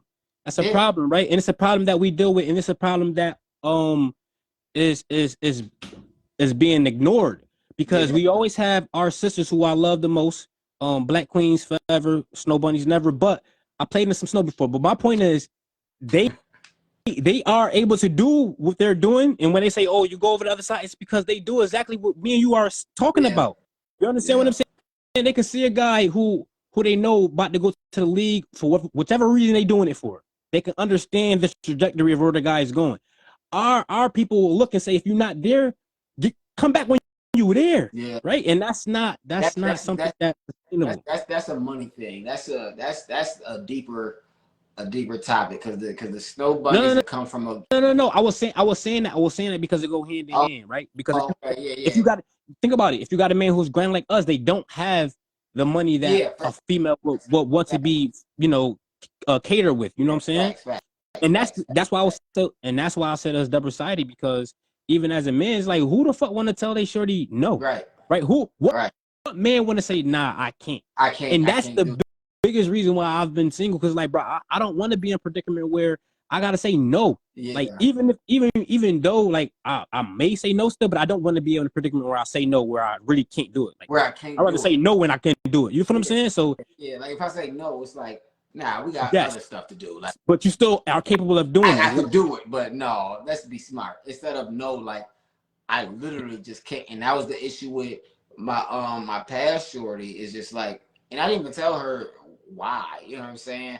I just be like, yo, nah, like we gotta chill in the crib. You know what I'm saying? And she'll get mad. Like, you don't ever want to do that with me. And like I've done stuff with her. You know what I'm saying? But she want to do stuff like she was the type to go on TikTok, find things that's going on. She'd be like, "Eat me free things." I'm like, "Nah, I know it's you, because you're gonna want something to eat. You're gonna want something to drink." I'm like, even that's gonna in Atlanta, that's $40 off, $100 off rip.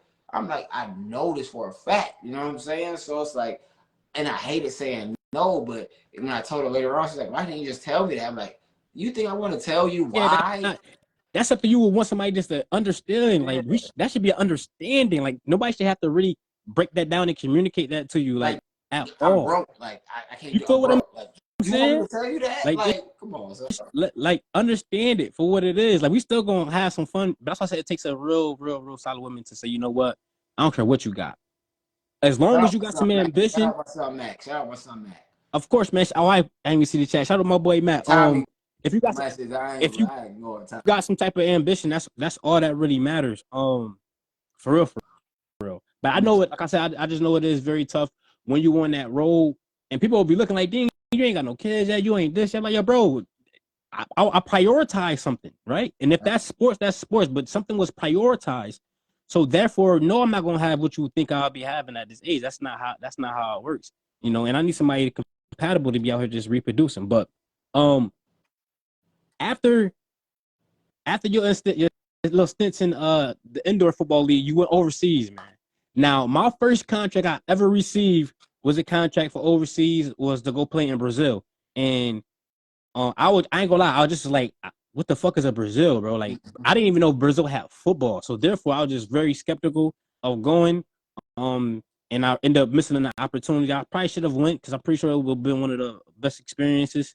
Our boy DeLil actually went out Yeah. there. But I didn't go because, like I said, I don't eat I don't eat everybody's food. I'm very Yeah, picky when it I'm comes with to you on that. food. I Yeah, I'm don't with you. speak the languages out, and I'll be by myself. So it was like I wasn't that big of a risk taker yet. But you, on the other hand, you've been overseas, I want to say, multiple times. Um, can you go ahead and speak to that aspect in that experience of you being overseas? Overseas is the best thing for you. Oh, Overseas, I'm trying to tell. Listen, I was so mad. So I'm gonna tell you, I ended up going over to Cologne, Germany. mhm. Right, I was in Germany playing football. One of the best cities I have ever been to. When I say safe, like you can walk around, people walk around drunk, they drink, you know what I'm saying, Germans drink. So you go up, I barely see cops because nothing really goes on. You know what I'm saying? They probably got some stuff that happens, Of but course. you gotta like go over there to see stuff happening, right? So in the city area, you know what I'm saying, around it, everything cool. Um, they love Americans. They love, as much as people say overseas people don't like Americans. You go over there, you say you from America, bro. They will, and you black, bro. They they love Okay. you because it's Germans over there, like European Germans. It's Africans that moved to Germany, so it's black people over there. You know what I'm saying? So the experience was cool with that. Football wise, it was cool. I just ran into, I don't even want to do this because bro from the town, but I just ran into some bull jive, bro. Like I'm talking about, I'm trying to tell bro, you know what I'm saying? He, you know what I'm saying, for same training program. He was the quarterback, I'm sitting here telling bro, you gotta throw me the ball because they will get rid of me. Like they will literally, if they see, oh, we're paying this American to not How produce, many? they Tell them the program though. Tell them how many Americans are allowed on the team. American. So you can have as many Americans as you want on a team. There's only two that can play per side of the ball. You know what I'm saying? So two on offense, two on defense, right? So it's limited, right? It's like Canada. Canada, you could do a little bit more, but overseas it's 2-2 because they want to big up the Germans, right? Yep. They want to big up the Europeans. So I'm trying to tell him, like, bro, just throw me the ball. Forget what. Just throw me the ball. Check the play, right? And there's So somebody from the city, correct? yes, bro. Same. Mm. DC, all of Mm. that, bro. Same. I'm thinking we locked in. Like, oh, this is perfect, bro. It's like if me and you went, bro. Easy money. Ain't nobody touching the ball, bro. Like they gonna be mad, right? And so, you know what I'm saying? It ain't really helped that they didn't warm up a lot, and so I'm trying to just do what they do, and I strain. Mind you, I'm still playing the game, but in practice, I'm like, coach, I gotta like not do as many plays because, bro, first of all, I restrain myself because we don't warm up. We just go out here and play. Like we'll do install, meaning we'll install a new play, and the OC will be like, all right, run it, and they be like full speed, like we didn't even warm up yet. This is just install. So you're like, bro, I'm a speed guy. Like I can't run just full speed. What was the language barrier like? Some of them speak English. They speak English. They learn English. Some of them don't speak English. They speak a little bit, but majority of them speak English. So language barrier is cool. German is a hard language to learn. Like I learned a little bit when I was over there at the time and I knew it, but it's German. It's Dutch. The Dutch language is very difficult, but they speak English. You know what I'm saying? So it wasn't that bad. Like if I meet people out, I used to go to a lounge just to frequent, just to eat, and chill. And I meet shorties that was from Africa that lived there. You know what I'm saying? Because they black. So I'm like, oh, okay, cool. I can talk to them, and they speak English and all of that. You know what I'm saying? Or Portuguese or Swahili, you know, all of that. Like they speak all that. But language barrier wasn't that bad. But it was just the fact that the coaches, German coaches, if you don't fall in line to what they say, oh, it's a wrap. They don't like you. You know what I'm saying? They don't like you, right? So like I said, I was every time in practice where I'd be like, all right, let me sub myself out because my damn leg hurt, right? But I'll play in the game. I'll take pills. I'll take pills for practice. You know what I'm saying? I take ibuprofen, like I'm talking about like 800 milligrams just to get through it. Cause I'm like, we got back-to-back games, but they don't understand that they don't warm up, bro. I gotta warm. I'm fast. I'm faster than everybody on the field. I have to warm up.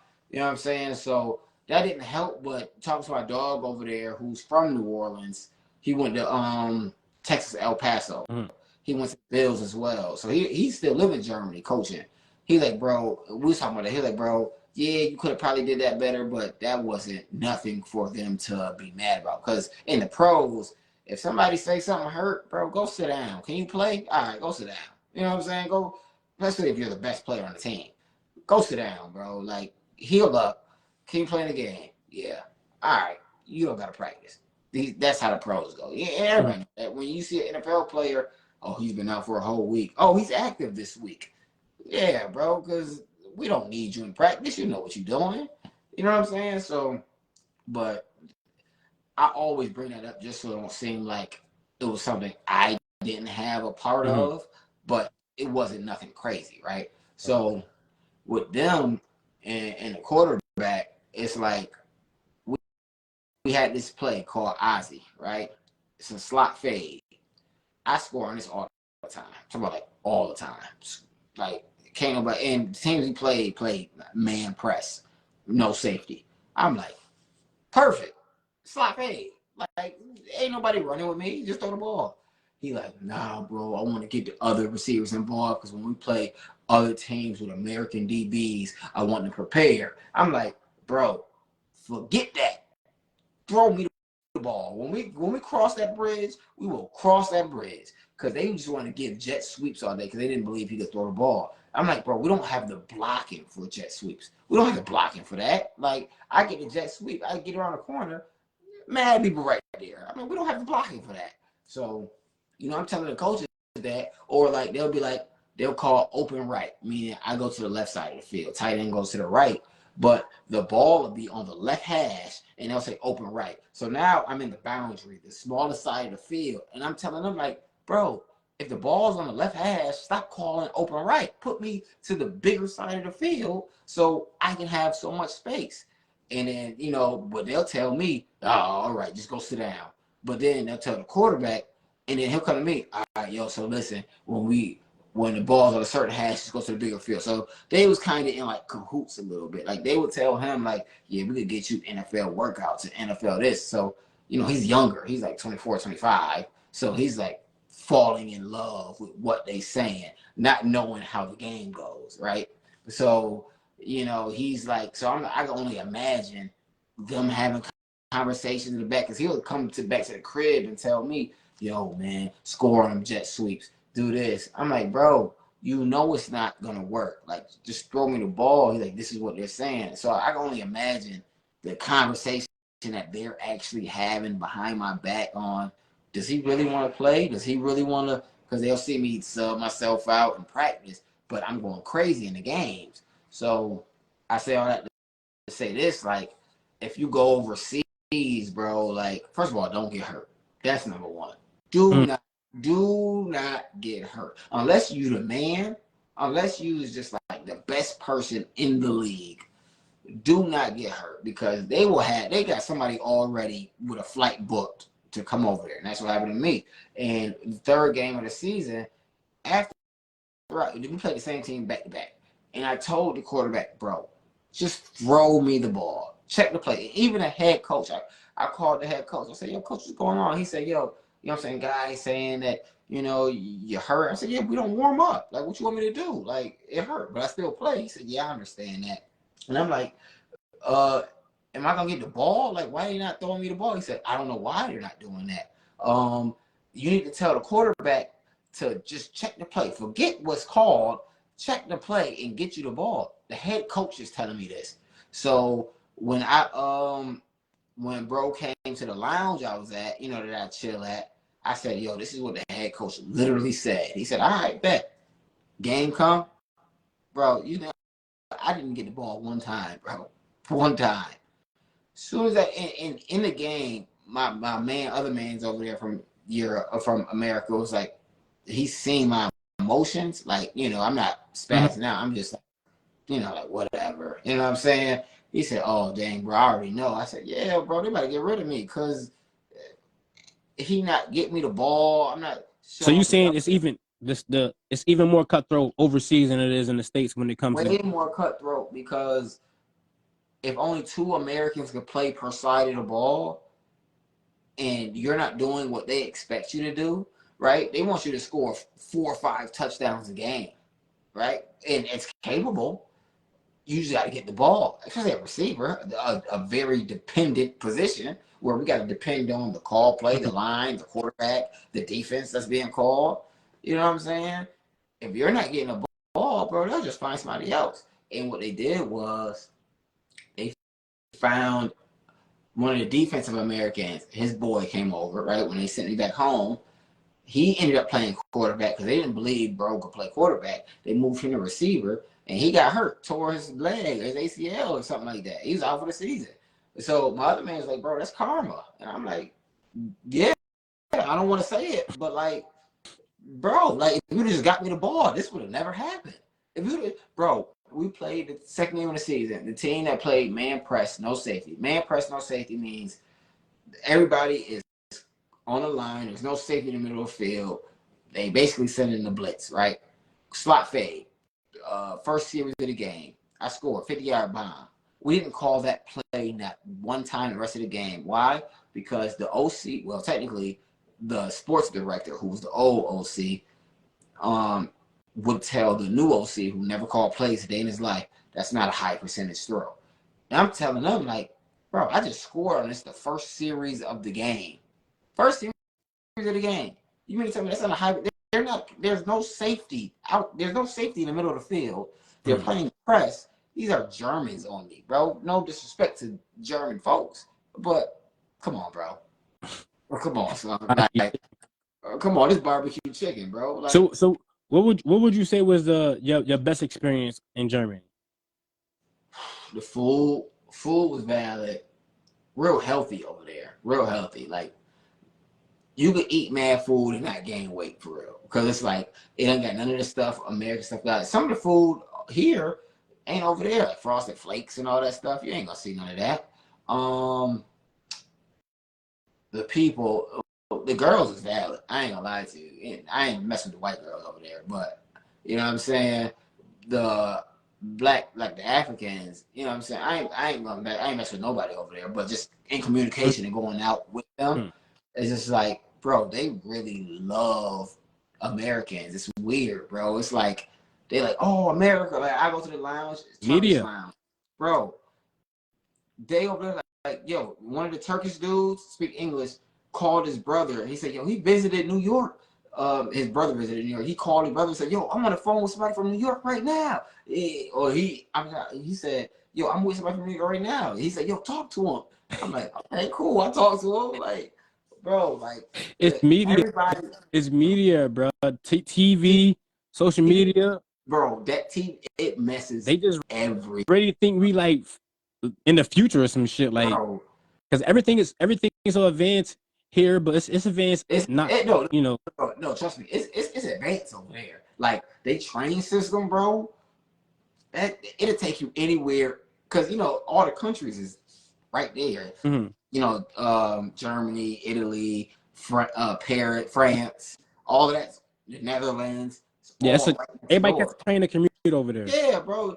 So they systems is, man, it was an escalator that didn't move up or down until there was somebody at the spot. So if it was somebody that wanted to go up, it'll go up. If it was somebody that wanted to go down, it'll go down, bro. Like, I said, oh, they legit over here.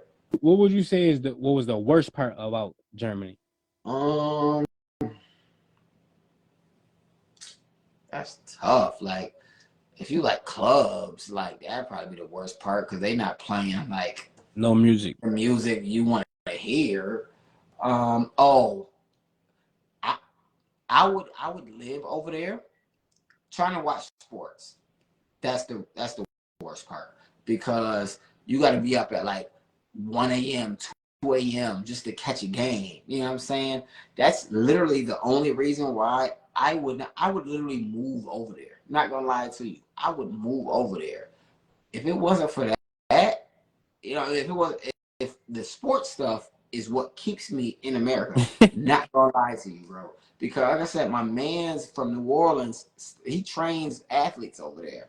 He said, yo, I'm not moving back to the States, because, bro, it's so cool. You ain't got to worry about, bro, it's Germany, right? So it sounds crazy, like, racism, Nazis. They probably got that somewhere in Germany.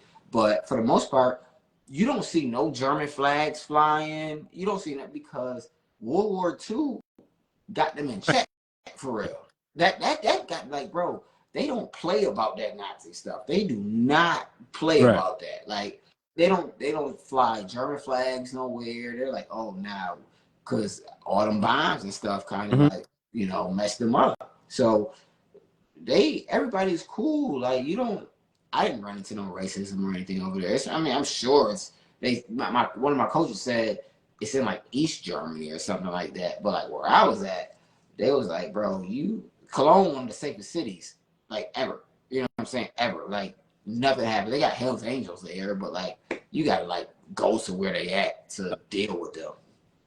Now, speaking of teams, you said you gotta watch their sports. How the hell did you become a Miami Heat and Atlanta Falcons fan? I became a Falcons fan because I think it was 98 or 99, they played the Denver Broncos in the Super Bowl. That was the first Super Bowl I ever watched. And my brother picked the Broncos. So I said, I'm not about to be like you. Yeah, I'm going to pick the opposite. So that's how I became a Falcons fan. As far as I became a Heat fan, D Wade is my favorite player of all time, right? But before the Heat, I used to I was a Lakers fan because of Shaq. Yeah, yeah, This yeah. man, That's, you said, oh, that's crazy. I thought you was really Wade County. That's but I'm wow. saying before Wade got to the Heat, You ain't Wade County, bro. that's crazy. That's crazy. You a Lakers fan from now on, bro. No Oh, more, no more Heat talk from you. I was a Shaq fan. I'm gonna tell you why. Because Mad TV used to play Ari Spears used to act like he was Shaq. So he used to have a Okay. segment called Shaq and the Super Lakers, right? So he used to act like he was Shaq. So I'm like, oh, okay, that's Ah, cool. Like, I mess with Shaq. I guess So we can get out of pass. yeah, come on, son. When Wade went to the Heat, I'm like, oh, okay, that's D Wade. But I was still rooting for Shaq, right? So when they played the Pistons in the finals and he lost, I'm like, Uh, dang. And then Shaq ended up going to the Heat. I'm so like, this is you perfect. left after we took our first L with Kobe and Shaq. That's when you decided to leave. No. I've been left. I'm just No, saying that it. was the L right there. That was our first L we had. No, You I'm said when they saying lost to Detroit. when Wade went to the Heat, that's when I Oh, became a Heat fan. like 2 years. But I was still a Shaq fan, right? So I'm still rooting for the Lakers just because of Shaq. Mm-hmm. Bro, I'm like 11, 10 years old. You know what I'm saying? So when he went to the Heat, I'm like, this is perfect. This is the best time of my life. You know what I'm saying? But Wade always, because he's an underdog. I always like the underdog Yeah. situation.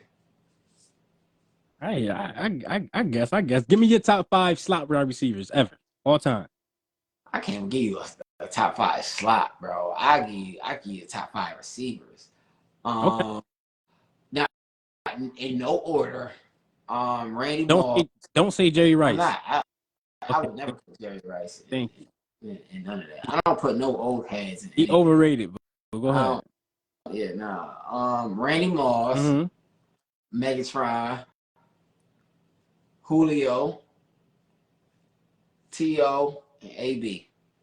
Damn, that's a fire 5. That's the type of 5 I want to hear when I ask somebody who their top Yeah. receivers is. Not all that old school bullshit. I don't want to. I I don't don't put want to hear that. old heads in there, bro. I remember Tommy and Eddie Jackson was trying to compare Marvin Harrison and Stop AB, it. right? So I went to the film.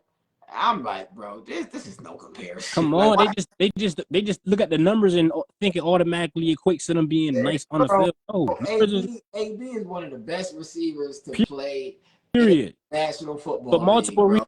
reasons. For multiple reasons. Not just Shout out because to of Max. Shout out to my son Max. He used to cheerlead and all wilding. that. Oh, what else I had? Who was your inspiration for playing football?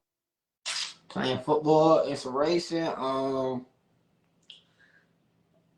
I would say, I mean, my stepdad used to play for the Renegade, I think. Mm-hmm. I think he used to play for Renegade, so I used to watch him play. But I didn't really have like when I was growing up, I didn't have like I'm lying, Roscoe Parrish. Outside like regular people. Yeah. Roscoe Parrish for the Bills. That was I wanted to be him so bad. It was fire. Yeah, Roscoe Parrish was my favorite player at one point. That was my favorite player.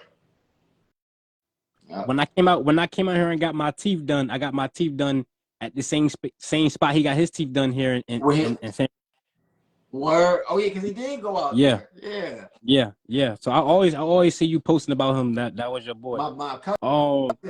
My cousin played for UConn and they played Miami. He got a picture of him locking up Roscoe Parrish. So he always yeah. Now you always been different, man. So I wonder what type of music were you listening to before the game in the locker room?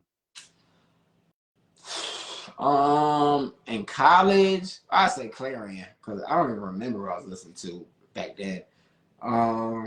Well, in high school, we used to listen to Lil Wayne, Pill Poppin' Animal. Like we used to play that all the time. That's I why I don't know lost. why. Yeah, no, that's why y'all lost. That's why Darren used to hook up his phone and on the speaker.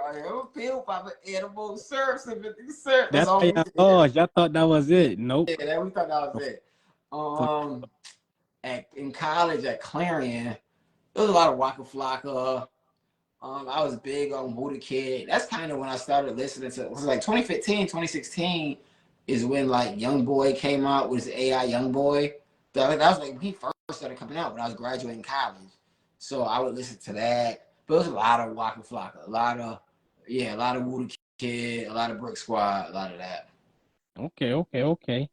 Now, you just recently, matter of fact, before we even get to there, I know we spoke about earlier the dynamics of maintaining a relationship with a female while going on your path, but speak about how hard it is to maintain relationships with your friends who not on the same path. Like we said, we come from a city where a lot of our friends chose the wrong path, but that don't necessarily stop us from being friends with them because those are our childhood friends, and we just don't stop being friends with people like that.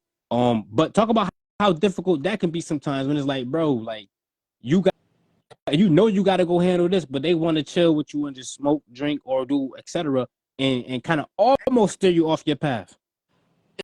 It's kind of tough because it's hard to just communicate, right? Because like as an athlete, they understand athletes, right? We were all athletes, you know what I'm saying? A lot of my friends who was like that were my teammates, or just in school with each other, or just they were other people, teammates, you know what I'm saying? Sports just brought us together, right? So now that life is transitioning, it's kind of hard because they not really on the same path. So the communication kind of slows down, right? It kind of slows down. They don't want to see me posting about I just got a promotion, or you know what I'm saying, me at my job. Mm-hmm. They'll like to see me at the field, like, yo, bro, you still going crazy. When we come back, we gotta work out and all this.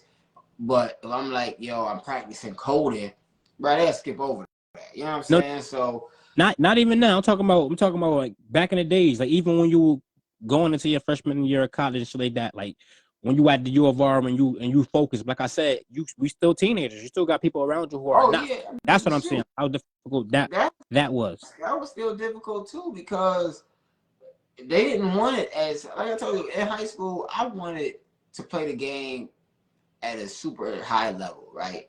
And they didn't want to do it. So when I'm, you know what I'm saying, going to U of R, shoot, at the time it was snowing. I brought the shovel to shovel up the spot. You know what I'm saying? And I'm like, yo, who's trying to put the U of R? You know what I'm saying? They're like, yo, bro, snow outside. Or if I'm like, yo, who's trying to put the U of R? Yo, who all gonna be there, bro? Mm-hmm. That's a favorite. That's a favorite line, bro. That when as soon as they say that to me, I stop asking. Don't you get no more invites from me? That's all I need to hear. Bro. Like, it don't even matter who's gonna be there, bro. I'm about to be there, bro. Exactly. I'm inviting you. If there's just two people out here, that's a workout. Like, because I'm gonna be out here regardless. I always say that too. I always make sure I put that last point in. Like, I'm gonna be out here regardless. You know how we are. We will be out there in the whole field by ourselves. You feel what I'm saying? Like, that's not an issue for us. But it would be better if you got some energy out there alongside you to make you to push you harder, bro. People don't be understanding that. Yeah. So that was always tough, just because you start to realize you kind of want it more than anybody else. You know what I'm saying? Yep. Like, they just did it just cause, you know what I'm saying, the girls or just they friends, they homeboys wanted to see them play, but they didn't really want to do it. You know what I'm saying? So that kind of, I don't say pushed me away, but it kind of made a barrier of, I can't really communicate with you because this is really all I'm going to communicate about, right? Like, yeah, we could go out, you know what I'm saying? We're going to go to a party, we go to a party, but, you know what I'm saying? I'm not doing it all the time. You know what I'm saying? I'm like, yo, I'm going to go to U of R. Yo, bro, we about to go over here. I got to go to U of R, bro. Like, this is something that's part of my day. Like, you know what I'm saying? Then, as like you said, if it happens too many times, it's just like, all right, then we don't really got nothing to talk about for real. Even bother. Yep. And that could be tough, man. And that's why people don't understand. They say, oh, people get to a certain part of life or a certain like part of success and change. No, this is a grind. This is a journey. Nobody just gets success overnight unless it was inherited. But a real grind, a real journey, it's you can see it.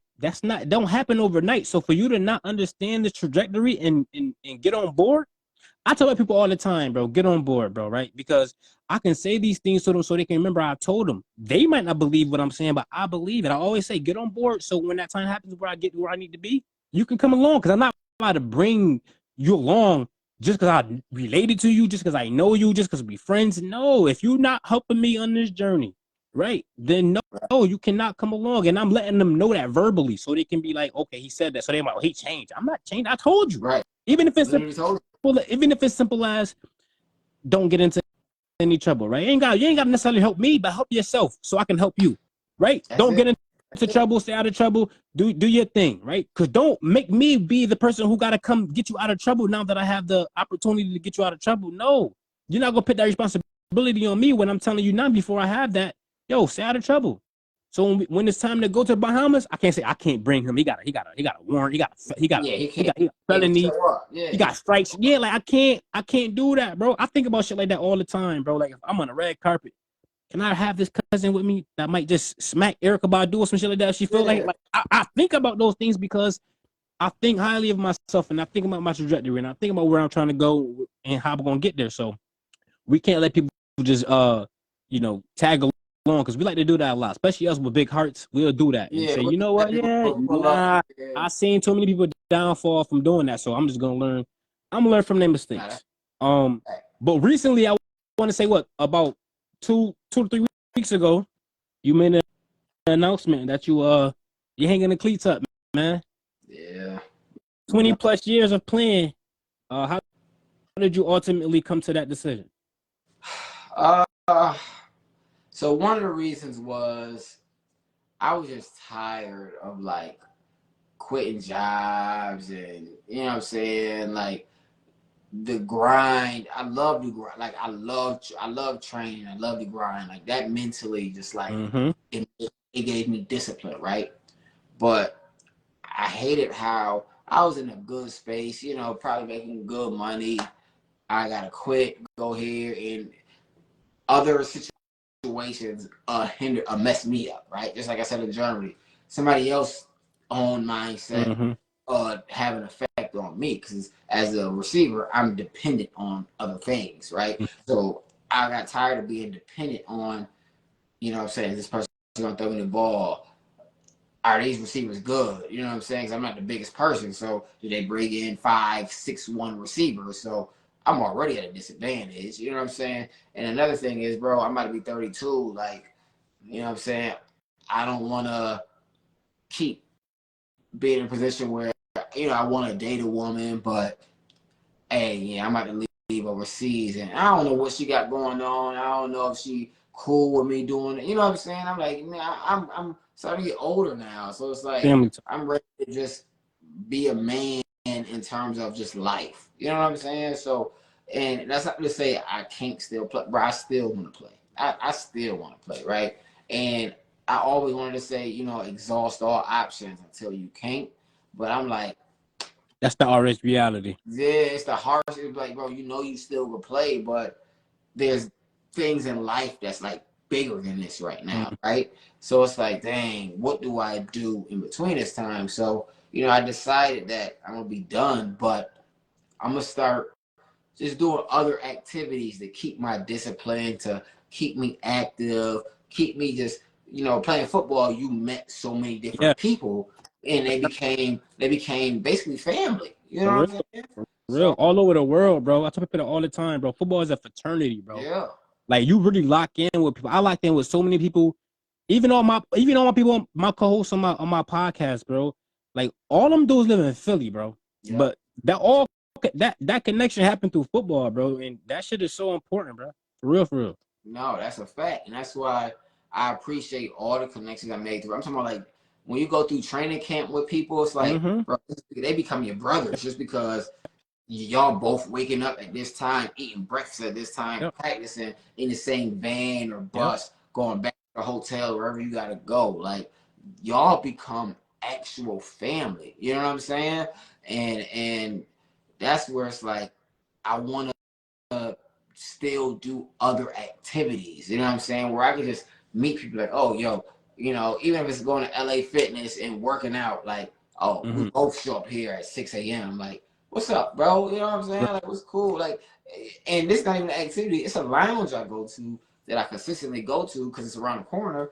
I met people in there, bro, and we just like we slap each other up, like, yo, what's Networking, up? man. Not just just communicating, talking. So, but I wanted to hang them up just because I got tired of the consistent. I love the grind, but of just not knowing where it's going to take me. I used to be able to train and not know if I'm going to get a contract, but Mm-hmm. I used to be out there like something gonna happen. But after a while, it's just like whether you go through a season or you get cut, and it's like after a while, it's just like, all right, bro, like I'm kind of tired of quitting the jobs, going here, playing for 2 or 3 weeks, it don't work out, coming back, trying to find a new job. You know what I'm saying? I'm talking to a girl, hey, I gotta leave across the country. You know what I'm saying? Across the state.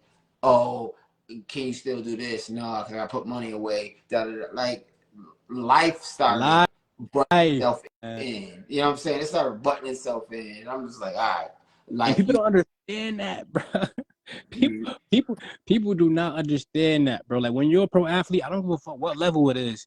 It's real life. Like there's nothing given to you, bro. Like it's real life, bro. And when you at the lowest level of being a pro, it's even extremely harder, bro, because you really have to finance yourself almost, bro. Yeah, you all get the time. paid to do whatever it is you can do, but it's not enough to sustain the lifestyle or sustain life in general. You feel what I'm saying? So it's like they don't understand that, bro. And then you got to deal with real You gotta life. deal You know what I'm with real saying? life. Yeah. Like people don't understand, but you get cut from a team, bro. That's You gotta go right. back home, like, Yeah.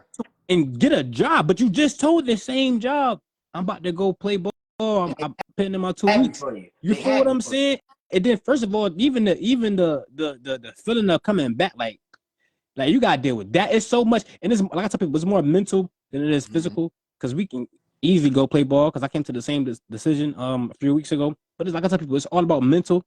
You gotta have a real large mental capacity to be a pro at this level for real, bro. Because training blindly is one of the most difficult things. At least it was for me, bro. Like especially me not playing college football. It was so difficult because I'm like, bro, I feel like I'm good, but I'm like, if I'm putting all this work in for no reason, bro, I'm gonna really be mad at myself, bro. Because it's like, Yeah. bro, I could be Yeah. doing something else. I Yeah. could be doing something else. But the simple fact that I feel like I gotta put the work in, or else You I'm got not going. choice. Yeah, Yeah, you got no I ain't choice. got other choice. But it's like, so I gotta put the work in as if I got a job, knowing damn well I ain't got nothing. Yeah. You feel what I'm saying? So that's difficult, especially when you at this part. But I definitely understand your decision, bro. I just want to say you definitely one of my inspirations, bro. You one of the persons that I looked up to when it came to this journey. One of the only ones in our circle for real who stuck to this journey and was able to lead the way for people like me for real, bro. You always a goat in my eyes, bro. One of the best athletes, period. And you definitely can hang your hat on a great career, bro. Appreciate For real, bro. Like you. you one of them ones. Ain't nobody can't take nothing away from you, bro. Like, and that's the thing about being a pro at any level, bro. Can't nobody ever Take take that away from you, bro. You feel what that I'm saying? back. Like that's one of the dopest feelings. I ain't gonna lie, bro. And that's one of the gratitudes you can have walking away. Is like, bro, I might not have did it at a level that a 7-year-old can acknowledge, like, oh, he was in the NFL, but I did it to a point where I can tell myself, bitch, I was a Yeah. pro. You feel what I'm saying? And that Like at the matters end a of the lot, day. bro. I had a Yeah. teacher tell me that I couldn't make that my profession when I was in 12th grade. We had to do a career project or whatnot, bro. And she told me another guy, we can't use football. Be realistic. And Right. she let a basketball player use basketball. You know what I'm saying? Just because he had a more Anthony Coco, my boy Yeah. Coco. You know what I'm saying? He was nice in basketball, but he just, I guess she felt he had a more better promise at basketball. And I would never forget her, Miss Mason. Mm-hmm. Shout out to you, baby girl. I definitely signed a few contracts, but that shit like that's what really was fueling me for real. Like, you can't tell me that I can't go do this. Like, you kidding me? So Bro, no, listen, I appreciate it. And I just want to just offer that story. I used to work at 12 school, and one of the young kids with in the there, deers, my boys be out there. Boys out there. My yo, boys out in the hold on. Yeah, I'm gonna let y'all know. It was a deer I was taking the kids out to recess. It was a deer that came hey, back there. I left the kids, bro. I left them and ran back into the building. I saved one girl though, Yeah, But that's they crazy. was laughing at me. They said, "Yo, Mr. Moore, about to tell." I said, "Yo, come on, yo, chill, like chill." But it was a kid in there who, I used to help coach the basketball team, and so the little kids, basketball team, fifth graders, and one of the administrators came to him. He used to get in trouble, so I was in there with him with his dad, and she was like, "What do you want to do in life?" And don't say play sports. And I got mad at that. I said, "Yo, come on, like don't tell him that because he can possibly be in the sports realm, The right?" best Like, effort to do something. and I be telling people so much, like, stop telling kids don't use sports. You know what I'm saying? Because if I didn't play sports, I would have never went to college. I Exactly. would have knew what I wanted to do. And like, there's people who needed that just to leave their Or environment and travel the world. figure out what they want to do. So that's why I be like, yo, you be telling them, yo, you could be an engineer, you could be this. You don't see no engineers or nothing come up to the school. Mm-mm. You know, the people who come back to the school and coach is former athletes. Exactly. They're the ones who left. I'm like, okay, this is what I decided to do. This is what I decided to do. Let me go back to my old school or whatever school, help coach or talk to the kids. Hey, this is what I do now. So I hate when people say don't use sports as It's just anything. dumb because that lets you know that they have no idea about the process of being a professional athlete. Are you fucking? Do you know that there are doctors in the NFL? Dudes with Literally, doctorate degrees, master degrees. They literally. got those degrees, but their job is to play football. The moment they decide I don't play football, they can go They and feel. use that degree Yep. and do whatever. They could be lawyers. It's so many, bro. Like True. it's It's people who didn't even make it to the league who just had the discipline for, and this is what my vlogs is now about life after football. mm, It's people who understood that discipline of being an mm, athlete and use that for regular life. There's regular life. people who didn't make it, who didn't play college, who didn't go to the league, who didn't play any type of professional, be in a professional environment, but just the mindset of this is how I gotta be. This is how I gotta wake up. This is how I gotta do things. I gotta be on time. Yep. This, that, and the third. That led them to the path that they're on. You know what I'm Just saying? like the military. It's just like the military, bro. A lot of people come home from that and they have those same techniques about their life, bro. Like if they do it a certain way, they just going and I hate to even I hate to even use this one, but even in prison sometimes, bro. No, Literally, bro. Like when they're in it so long, bro, they come home, they do certain things a certain way still. Just that's that's how it was for them, bro. And that was getting them disciplined. Like yeah, jail is supposed to get you disciplined. literally. That's what it's Supposed to for. do. Yeah. So it's all about being disciplined, bro. But speaking of life after football, man, how has that transition been for you, man?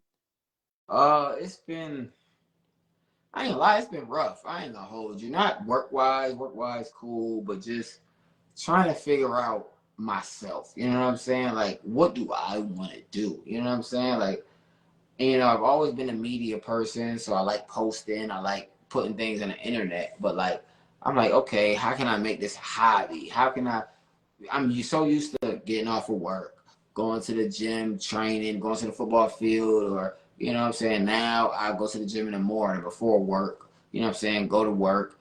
Then I have so much free time. I'm like, bro, I can't keep going to the happy hour. Like, I got to find something else to, take up my time. So that's been a tough transition. It's just trying to figure out what can I do. It's a Muay Thai gym I wanted to join just to still keep me active and keep me disciplined. But I gotta find something closer. I said Atlanta big. I ain't trying to keep driving 30 minutes here, 30 minutes there, 30. I ain't trying to do all that.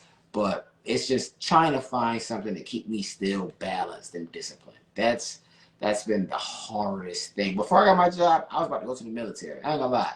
I was about to go to the Air Force, but I got hired. So I said, okay, cool. I don't need to go. But I wanted to go to the Air Force because I was so used to being instructed, being Mm, told what to do.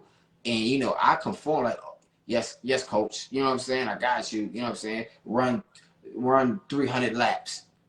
All right, cool. You know what I'm saying? That's what you said we got to do. We got to do. So I'm going to go to the Air Force. But I ended up getting hired at my job. So I was like, all right, cool. I don't need to go. But I'm still trying to find something to keep me level-headed and keep me disciplined. So that's just been the tough and part. you're currently working with a videographer for the Atlanta Hawks. That's my part-time. I'm a cameraman for the Atlanta Hawks. My full-time, I do brand strategy for one of the biggest companies in the world. I don't want to say their name, but one of the biggest companies in the world. So it's technically they're the big four. Like that's what they're Okay. part of the big four. So I do brand strategy for them for a big client that's based in Atlanta. So that's just what I do. You know what I'm saying? It's real cool. Both of them jobs is cool. But it's really finding just outside of that. What can I do outside of work to keep me motivated, keep me level headed? You know what I'm saying? And then last question before we get up out of here.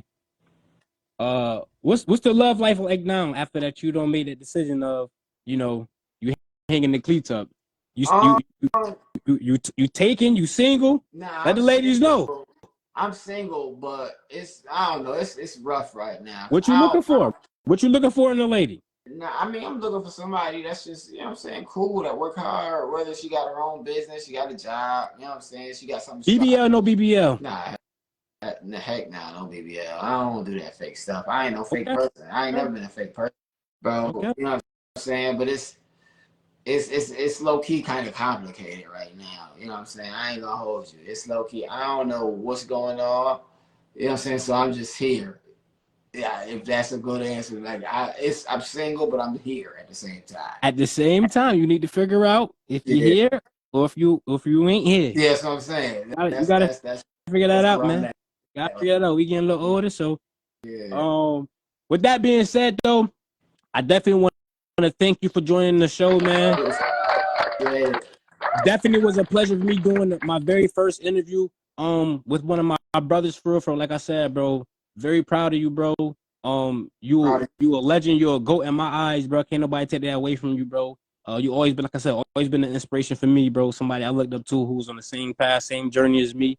Anytime I needed to call you, say I called you about damn near everything that'll happen in my pro career, for real, bro. If I got signed, or if I got an agent, hey, bro, what's up with this person? He legit? Nah, he ain't legit. Hey, bro, what's up with this team? They right? Hey, bro, I just signed. Like everything, bro. So I definitely want to say, bro, I appreciate you, bro, and give you your flowers right here, right here and there.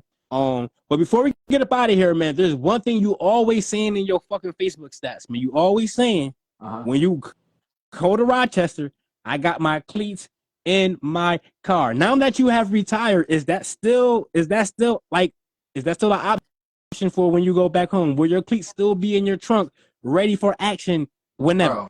Bro, my location stay on. Listen, okay. I'm not that old, bro. Like okay. I just want to make sure. Come on, man. These feet still work now. So all call outs still mandatory. Man, I don't care who you is. I don't, you know what I'm saying? It could be the young kids. It could be, you know what I'm saying? Shout out to Greg Hopkins. I hope he see this because he can still guard me. You know what I'm saying? It don't matter who it is. My cleats will always forever be with me. You know what I'm saying? Shout out to Mac too. Mac, my dog. Mac, my dog. So. That's what I had. That was it. Yeah, that was it, man. Like I said, man, thank you for being my interview, and it was a pleasure talking to you, man. Breaking down on your career. Good luck and much success to you and your further adventures, bro. I already know you're gonna do great and everything you got going on, bro. We're gonna continue doing our collabs, and I appreciate you, brother. Appreciate you, man. You already know that. You already know, man. Until next time, we out, y'all. Sir.